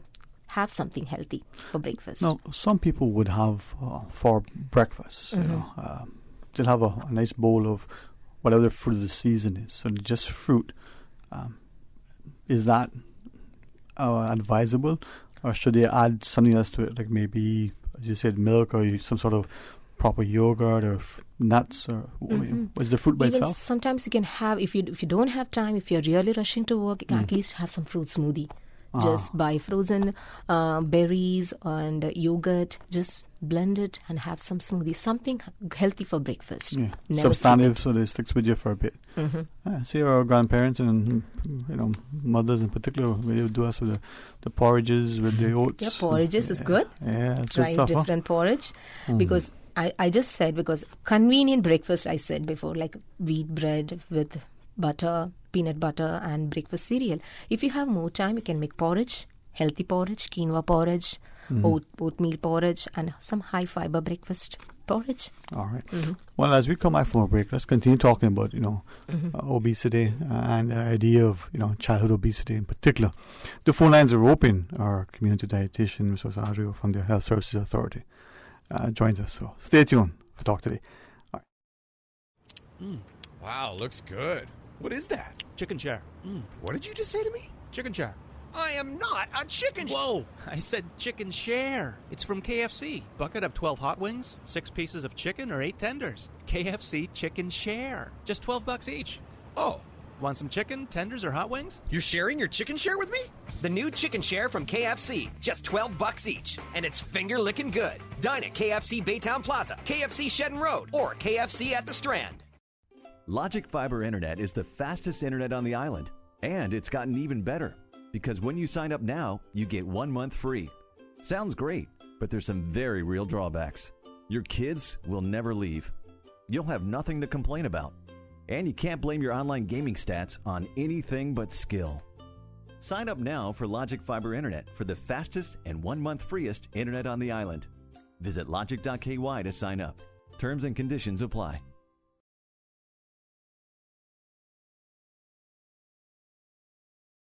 The Breeze Fusion is back Saturday, November 2nd. Bigger and better. Now featuring a 5K walk run and a 10K run for half marathon trainers. Join the fun and help raise funds for the Central Scranton Park and the NCVO. Save the date or register now at CaymanActive.com or at Radio Cayman Studios. Registration is only $15 if registered by September 30th. And all early registrants enter to win a Cayman Airways voucher. The Breeze Fusion 5K, 10K walk run. Saturday, November 2nd.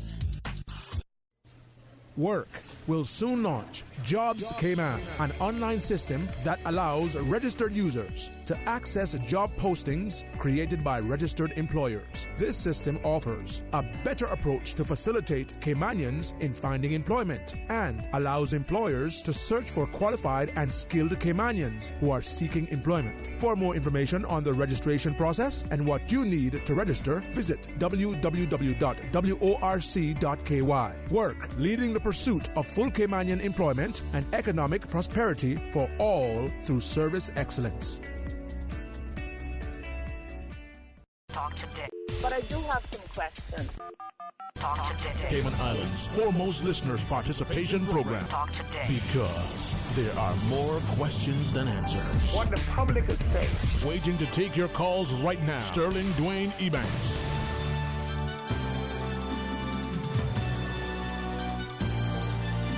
Hey, good afternoon and welcome back, and thanks for joining us. And we're grateful that the Health Services Authority allows us to, sort of like a lunch and learn session almost.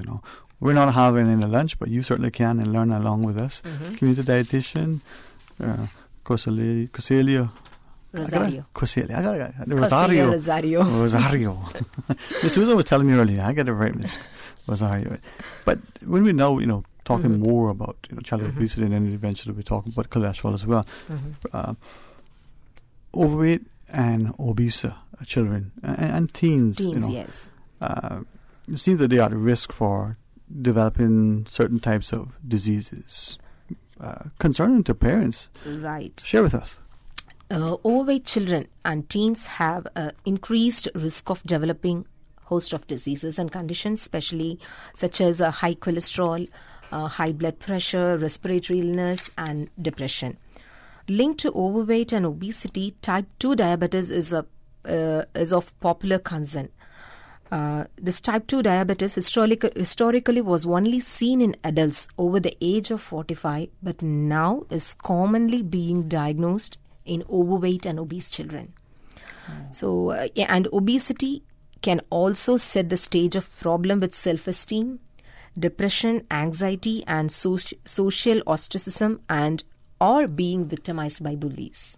And they're conscious of how they look at their appearance. Right. It's an interesting age in there. We've all gone through it, right? And that may cause others to what we would call back then teasing, but nowadays even much more destructive. So active, healthy, engaged. And then you reference type 2 diabetes, something that we saw as you got older in life. We've seen it sadly much earlier. From that perspective though, if you're obese as a child, chances are you obese as an adult? How does that correlate? Yes, overweight or obese children are more likely to remain obese as adolescents and become overweight or obese adults. And about 80% of obese adolescents will become obese. Wow. So if you're obese as a child, probably because you're not active, not healthy lifestyle, yes, as you get older, you'll become obese adult. Stay the same way. I mean, we see the lifestyle becoming part of who you are. Now, we look at initiatives like banning for some what they consider unhealthy foods like sodas. They have sugary cereals and ice creams. For some parents may say that may be the best strategy to employ. But does that work? I mean, you make those bans in your household? No. Banning foods does not create healthy eating habits. In fact, it usually backfires, steering children to sneak food and overweight. What you can do is just portion size or limit seconds. It's okay to have ice cream, but everyone should have the kiddie portion. And consider going for frozen yogurt with dark chocolate instead of sprinkles with whipped cream.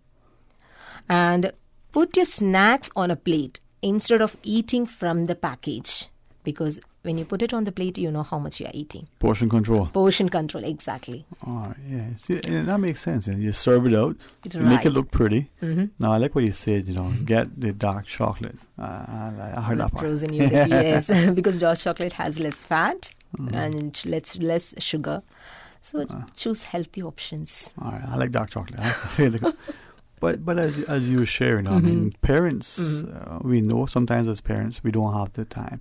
We don't feel confident that we have the skill sets to go into the kitchen to prepare healthy meals. So what sort of tips could you give the parents to help them to raise and build that healthy child? Yes, the first, as I mentioned before, increase physical activity. And increasing your child's level of physical activity to help them shed weight safely. Use the word activity instead of exercise or workout. Keep them interested. And more family activities. Find activities the entire family can join together. And cut down on screen time. Yes, limit screen time. Kids who spend several hours a day watching television, playing computer games, or using their smartphones or other device are more likely to be overweight. So first, screen time eats into time that could be spent doing physical activity instead. And second, more time in front of the TV means more time for snacking and more exposure to ads for the high sugar, high fat food, and that makes up most food marketing. And be a role model. As a parent, be the role model. Yes. Let your kids see you trying different food. For example, eat your veggies if you want your child to eat them. Try them. Yeah. So don't dip them in chocolate or sugar. You don't like that. Don't say no to your vegetables. It's true. Maybe not a be. So as a parent, be a good role model. Okay. Yes. So, and encourage the 2-bite rule, which means try 2 bites of a food. And after that, drop it and don't harass your child about it. If you routinely offer a variety of food, your child will get the nutrition he or she needs. And do keep trying if you don't succeed. And kids may need exposure to a food 10 to 20 times before they decide to eat it. It can take another 10 to 20 tries before they determine if they like it. So this means you should offer child broccoli 20 to 40 times before he or she may actually come to a conclusion about it. And offering a variety, colors and textures is important, especially with fruits and vegetables.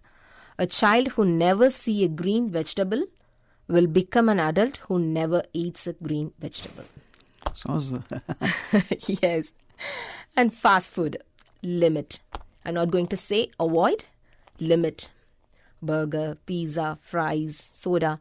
You can't say no to them. Just limit it. Occasionally you can offer those food for them. Moderation, limit. Right, because those are high in fat, salt. So these are not like everyday, not an everyday meal. Burger is not an everyday meal. All right. Now, as we continue our discussion, I know that you're keen to share some healthy snack options. I know we're going to talk about cholesterol and the like. Maybe we could merge the two at some point. Right. All right. We're going to pause. We'll take a break. When we come back from our headline news, Mr. Valle will continue to share with us. And the idea that school year is on, so we can get that information. We can be empowered parents and hopefully start a new sort of lease on life, as it were. All right. Stay tuned for Talk Today. Radio K-Man. Radio K-Man's newsroom. These are the biggest stories right now. The The team at Library Services is continuing to help all residents become tech-savvy when they host their Understanding Wireless Technology Seminar and Mini Expo. The event is Friday, September 27th at the Georgetown Library starting at 1 p.m. You're encouraged to pre-register by emailing libraryprograms@gov.ky or call 949-5159. Good afternoon, I'm Dion Anglin with your headlines and news elsewhere. President Jair Bolsonaro has insisted that the Brazilian areas of the Amazon rainforest are sovereign territory. Conservationists blame Mr. Bolsonaro and his government for turning a blind eye to farmers and loggers, clearing land in the Amazon, hastening deforestation. But in an address at the United Nations in New York, he struck a defiant note. The EU's top court has ruled that Google does not have to apply the right to be forgotten globally. It means the firm only needs to remove links from its search results in Europe and not elsewhere after receiving an appropriate request. The ruling stems from a dispute between Google and a French privacy regulator. And families of those killed while watching a Batman film in 2012 have written to Warner Brothers with concerns about a new Joker film and urging the film studio to join action against gun violence. 12 people died in a cinema showing The Dark Knight Rises in Colorado. The film stars Joaquin Phoenix, who walked out of a recent interview when asked about the film's violence. That's a wrap of your headlines. I'm Dion Anglin. Radio Cayman, the voice of the Cayman Islands. What's happening in your community? News and information, music and more. You can find us. www.radiocayman.gov.ky. Like us on Facebook and follow us on Twitter. Radio Cayman is your choice, your voice for today's biggest news. Radio Cayman.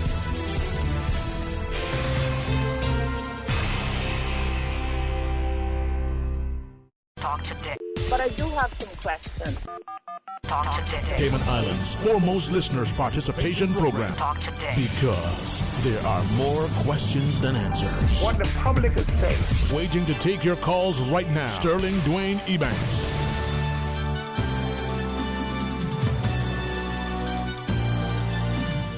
Hey, good afternoon and welcome back to Talk Today. Thanks for joining us. And again, thanks to our friends over at the Health Services Authority for, I just realized that this could be like lunch and learn, right, Miss Susan?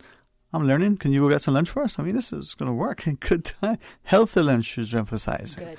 And I'm hoping that, especially now, being September, school year is in swing, that as parents, we start to do things. We were talking earlier about childhood obesity.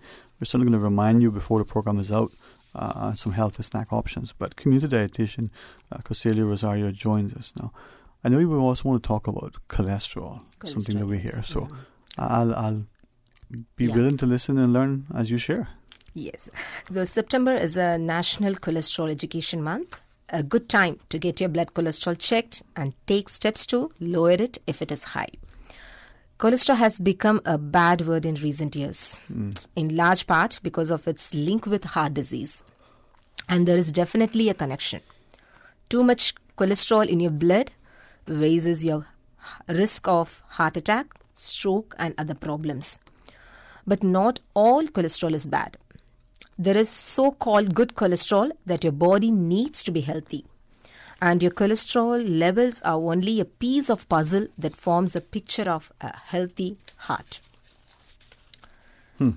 Now, when you think of that, I was just looking back earlier at a quick note, the idea that the bad rap cholesterol gets, maybe see it. Some of us probably don't understand HDL and LDL and the notion, but as you shared, not all of the cholesterol bad. So the good cholesterol, maybe you can share with us, what is cholesterol? Yeah. Cholesterol is a type of fat found in your blood. Your liver makes cholesterol for your body. You also can get cholesterol from the food you eat. Meat, fish, eggs, butter, cheese and milk all have cholesterol in them.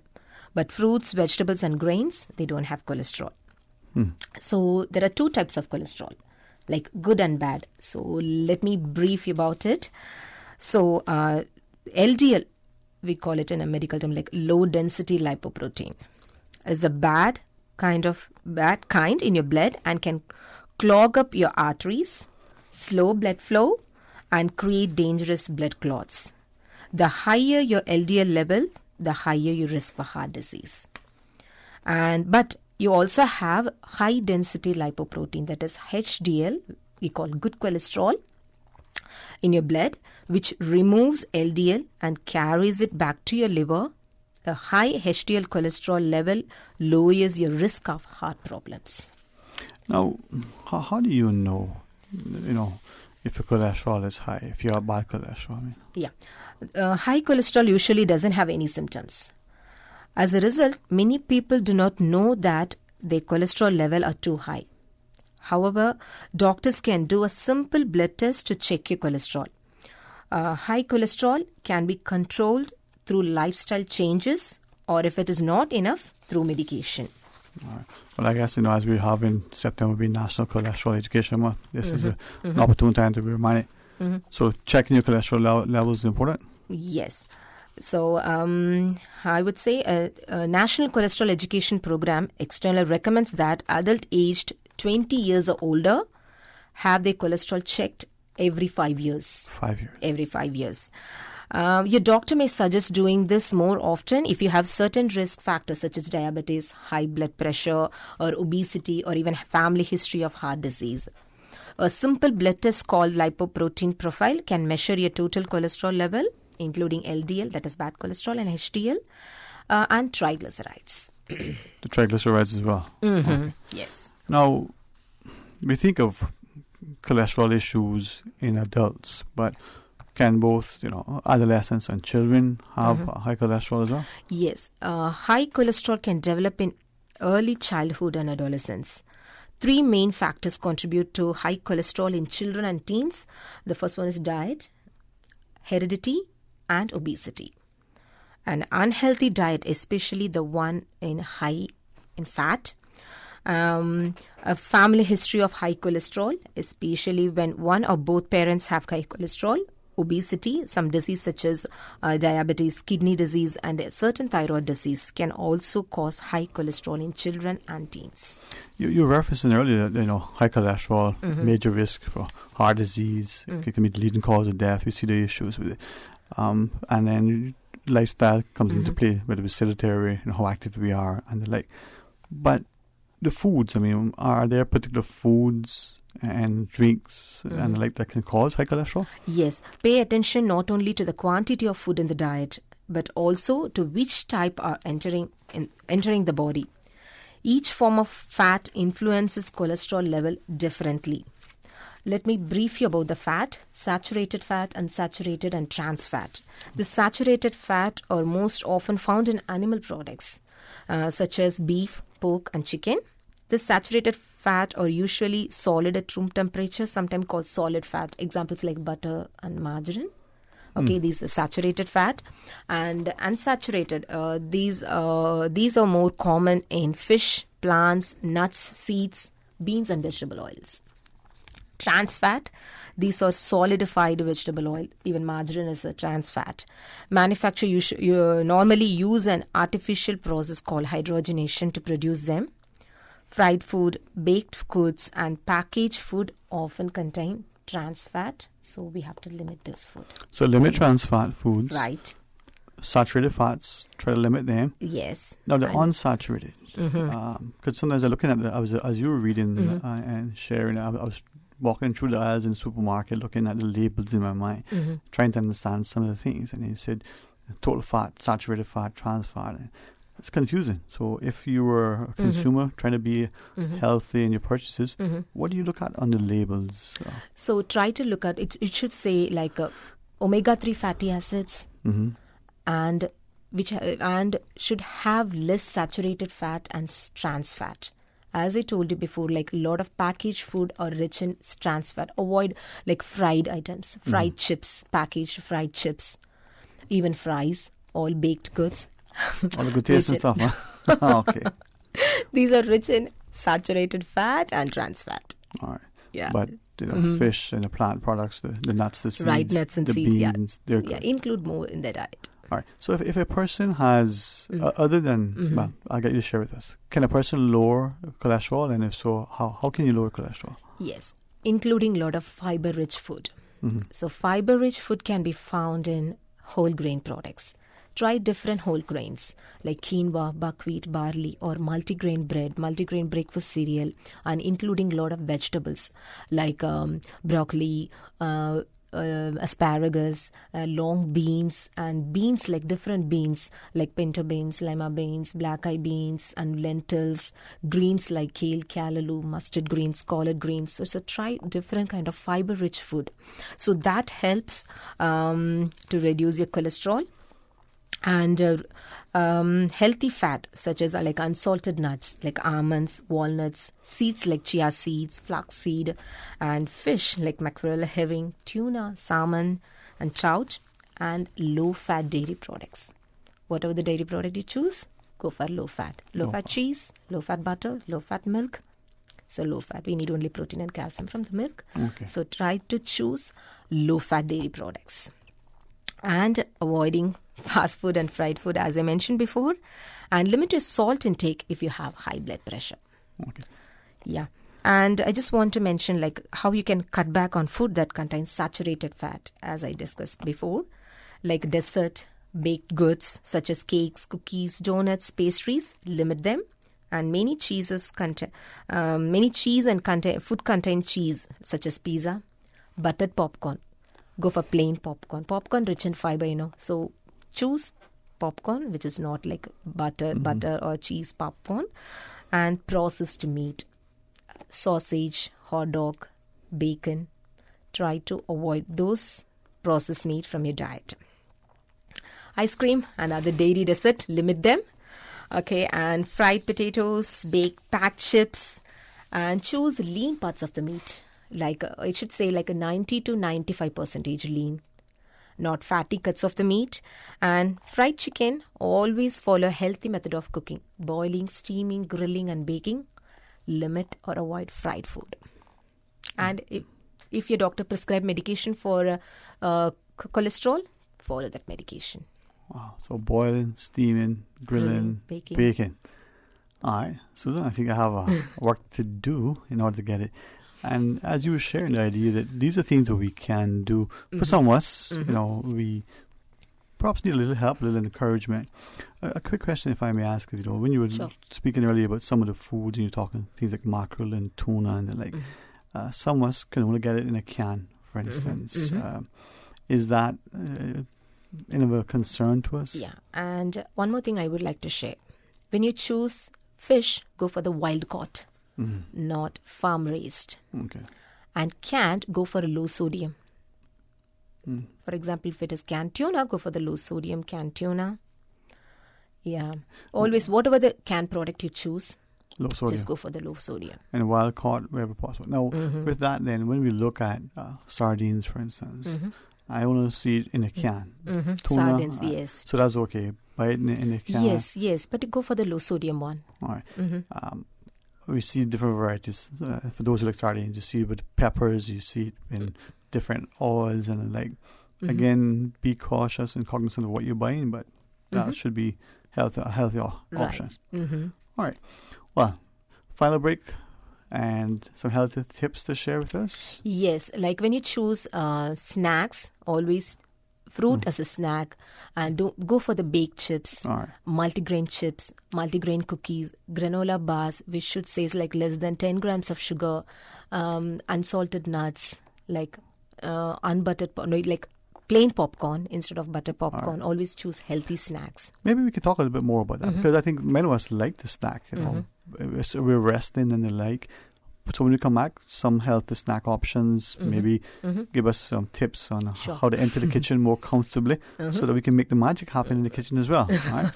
All right. Please, as we return, we'll tell you more, and who knows, these may be things that you can put into your own lunch kits, your little brown bags, and not just send for your children, but bring it for yourself when you come into work. Stay tuned for Talk Today. A caring and community spirit, cherished family and cultural values. These are some of the things that still embodies the Caymanian way of life in the Eastern Districts today. Savannah Pharmacy, your neighborhood pharmacy, located in Countryside Shopping Village, is delighted to offer products and services of real value. Whether it's catering to your family's medical needs or carrying apparel, gifts, and beauty products, Savannah Pharmacy provides you with more than just prescriptions. Remember, they're always just around the corner with everything your family needs and convenient opening hours, including Sundays and holidays. Savannah Pharmacy. For more information, call 946-3336. The Breeze Fusion is back Saturday, November 2nd. Bigger and better. Now featuring a 5K walk run and a 10K run for half marathon trainers. Join the fun and help raise funds for the Central Scranton Park and the NCVO. Save the date or register now at CaymanActive.com or at Radio Cayman Studios. Registration is only $15 if registered by September 30th. And all early registrants enter to win a Cayman Airways voucher. The Breeze Fusion 5K, 10K walk run. Saturday, November 2nd. King Sports Center takes pride in being more than just an ordinary gymnasium. For 14 years, their multi-purpose facility has been providing the community with a variety of sporting, recreational, and relaxation activities. King Sports Center has a bowling alley, lounge bar, multi-purpose rooms, powerhouse gym, rock climbing wall, bungee jumping, a 10,000 square foot rink, and so much more. For more information on the variety of services, call their friendly staff today at 946-5464 or email kings@candw.ky or visit www.kingsportscenter.com. King Sports Center, your one-stop shop for fitness, recreation, and relaxation. Are your appliances in need of an upgrade? Then you have to check out the big LG appliance sale at Brand Source Home Gallery. This week only, Brand Source has reduced all LG appliances by 20%. That's right, 20% off all LG appliances. Come in and check out our 4-piece kitchen packages in beautiful black stainless steel or regular stainless steel. Or perhaps you need a new washer or dryer. Discover why LG has the most JD Power Awards for home appliances and receive 20% off at Brand Source Home Gallery in Industrial Park. Sale ends September 28th. Call 623-5000 for details. Show your support for the scuba diving and water sports industry at the 2019 International Scuba Diving Hall of Fame Gala Induction Ceremony on Friday, October 4th at the Margaritaville Beach Resort. Tickets cost $75 pre-sold or $100 at the door, so get your tickets today. Tickets are available from the offices of the Department of Tourism and the Cayman Islands Tourism Association. The International Scuba Diving Hall of Fame Gala Ceremony, Friday, October 4th. Get your tickets now. Talk today. But I do have some questions. Talk today. Cayman Islands' foremost listeners participation program. Talk today. Because there are more questions than answers. What the public is saying. Waiting to take your calls right now. Sterling Dwayne Ebanks.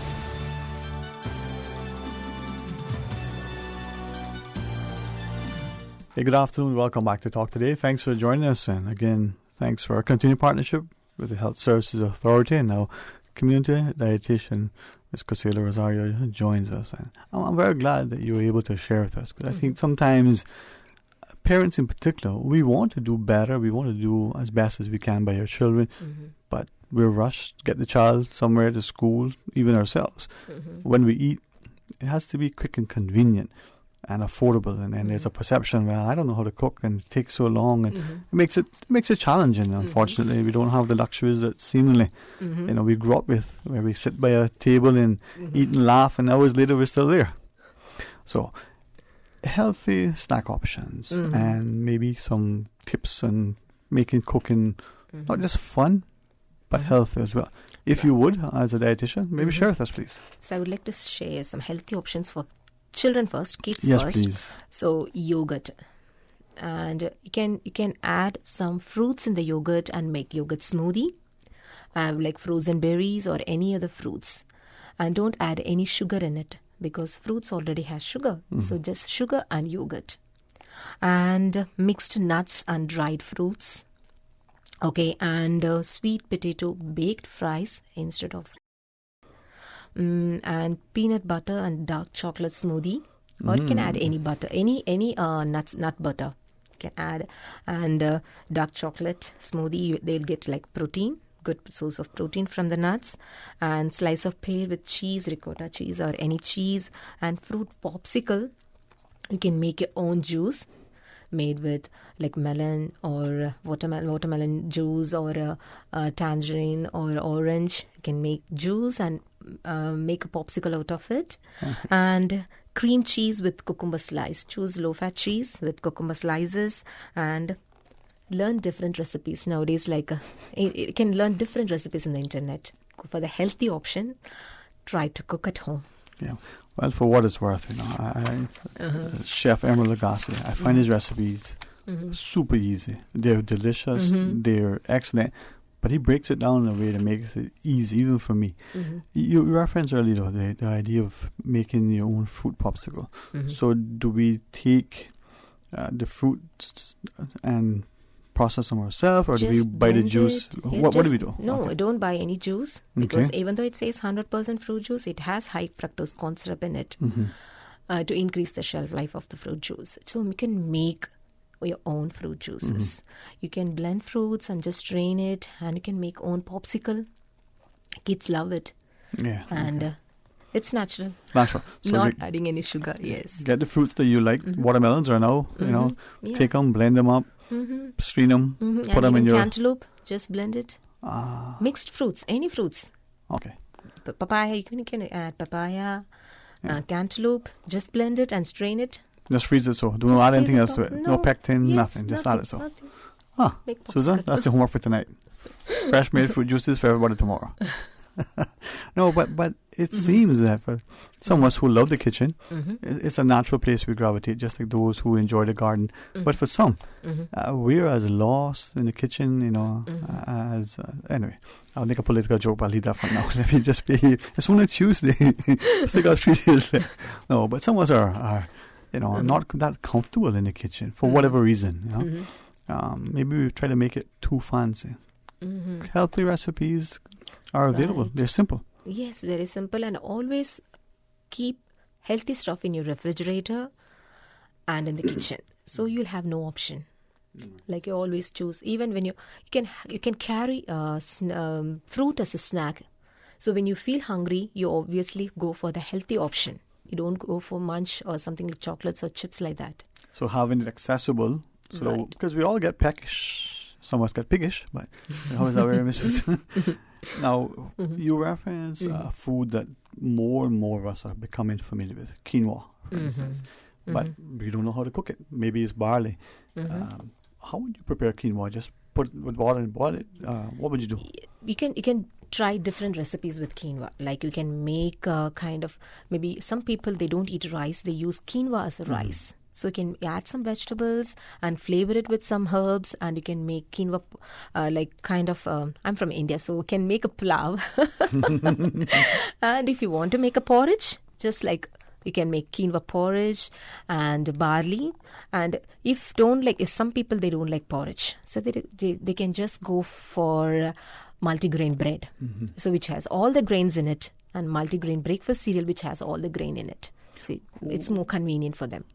Would you then with quinoa either just prepare it like that, or would you put it in, say, a food processor and make it into a flour? No, just boil the water and add the quinoa and just cook it. You can add some vegetables in it if you want to make it more delicious, and add some herbs and seasoning. Coconut milk and yes, it's up to you to make it nutritious and delicious. Yeah, man. I've been toying with it recently, and I find that it's I never knew about it until some years ago. Yes, we are using we are searching everything in the internet. Why can't we search good recipe, healthy recipe, for yourself and for your kids? It's amazing. Quinoa with dark chocolate. Cook it. It's up to you. Yeah, and add some dark chocolate. I haven't tried quinoa and dark chocolate. It's awesome, man. It's sweet. It's almost like a pudding / mousse, depending on how smooth you make it, right? Okay. You don't need to have avocado, just quinoa and dark chocolate. If you like honey, you can sweeten it with that a little bit. Wow. And then just mix it, and it becomes a nice little dessert. This is for sweet tooth people. Well, yeah, thank you. Sweet. Oh, I thought she said sweet people. It's sweet tooth. Susan, she laughs so much. But I'm sharing that because I think I want people to start, as you shared, research, and learn different recipes, become comfortable. Our children, for those of us who grew up with parents who were in the kitchen, who invited us in the kitchen, who had all sorts of varieties, things may have been challenging, but they were encouraging us to eat, and to eat healthy and had a good breakfast. We look at lifestyles we have now. We're rushing to get to work because of traffic, because of the demands of our job. The child may have some activity before school. It's no time for a decent meal, and yet we're trying to be as best a parent as we can. We don't want the health consequences for us or for our children later on. Right. Healthy lifestyles, no. Right. You make it sound appealing and appetizing. I'm actually kind of interested in getting back home now and playing with some of most of the sweet stuff, but healthy sweet options. All right. hummus. I was mentioning quickly during the break because we see it plenty of places now, and for us it's a staple. For some of us, it's what's that? So hummus is nothing but the chickpeas. You can get it from the supermarket. Hummus dip. You can eat it with your guacamole. You can mix it with the guacamole and have it, or you can have baked chips with hummus dip. Yeah, hummus is a dip. Instead of like cheesy and fatty dip, you can use hummus. It's rich in protein. So you can use hummus. It would be a good option, healthy of course, option, yes. even packaged like that. Yes, celery with hummus dip or baked chips with hummus. And I like to eat with my hummus and guacamole. I mix with avocado and I eat it. I sprinkle some nuts on it. So I love it. I like it with roasted red pepper. Yeah. Take that first, process it, and then mix it into the hummus. Yes. And it gets spicy. Spicy. That's how I like it. I haven't tried it with chocolate yet, but that's my next option. No, but it just shows you if you're willing to be adventurous, and I think the kitchen is one of the places where you can experiment safely and see what comes out at the end of the day. Yes. Chia seeds, some of us get it there. So it's good. I really appreciate you sharing. I'm hopeful that the HSA will be able to have you and your colleagues come on, talk more about food and nutrition, and get us to understand that it's not just the athlete. It's not just that individual who wants to be healthy because of some health issue. It's the student whose brain, we want to be, as engaged as possible. It's the parent who wants to be as active, so that the example, you said, be a good role model. Right. The example is there. And sometimes we eat things and we're like, it doesn't taste that good, but it's good for you. So let's try to go through it, right? Yeah, prevention is always better than cure. Brussels so eat sprouts. healthy. So you are what you eat, right? All right. Well, you know what? Yeah. I think I must be chocolate. but thank you. Any final words you want to share with us? Any encouraging sentiments, as you wish? Always try to cook at home, and eating away from home, just limit it or occasionally. Because when you cook, you know what you're adding, right? So include a lot of vegetables, fruits, limit your processed food, packaged food, canned food, always go for fresh. Eat healthy and live long, drink plenty of water, and do your physical activity every day, minimum like at least 30 minutes to 45 minutes, brisk walking. Okay. We have, if I may, ma'am, 2 quick questions to ask of you. One is in mango, and then the other ask the question about first, should this one suggests inviting your child to cook with you helps to introduce the child to. Would you support that? Is that a good idea? Yes, of course. So they learn how to cook. So you're teaching your kids too how to cook, and take your kids with you when you go for shopping. And as I told you before, like, be a good role model. Okay. And this one wants to know if mango is good for you. Of course, if you don't have diabetes, mango is good. But if you have diabetes, portion. Instead of eating big, huge mango, just go for just a half of it or quarter portion. Portion is matter for everything, not only for mango, but also for everything, including chocolate, including dark chocolate. you see, up until then, I was going to say you were a good friend. No, portion control. You sound like my sister now. Yes. And serving out the food so you see it, you enjoy it with your eyes, and then you know what the portion size is. All right, well, as you wish to come on, share more recipes, tell us about healthy eating lifestyles and the like, we're honored to have your team join us. It's a pleasure. Well, have a great week. You it's an honor. Talking food at lunchtime. If you had your lunch tomorrow, well, think about incorporating increasingly, healthy options for you and your family. And I like what you said, don't think of it as exercise. Think of it as activity. Don't think of it as workout. Think of it as activity. I have an activity this afternoon to go to. Ooh, all right. Thank you very much, Mom. Thank you, Mr. Sterling. All right. Yeah. Tomorrow, please join us for more Talk Today right after the midday news and midday meditation. From there, you can go on to Youth Flex. But first, it's a Wednesday, right? So start off the day tomorrow with Mr. Art for the record. Until then, be blessed.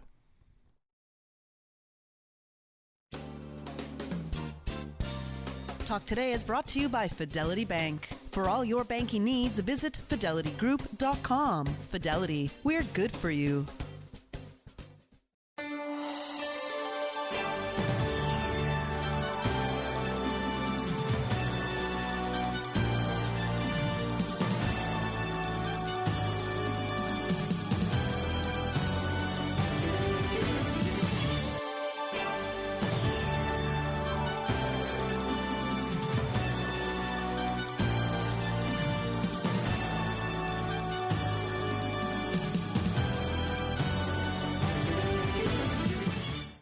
After all that talk, sit back, relax. Easy listening on the way. You're listening to Susan on the PM Show, Radio K-Man.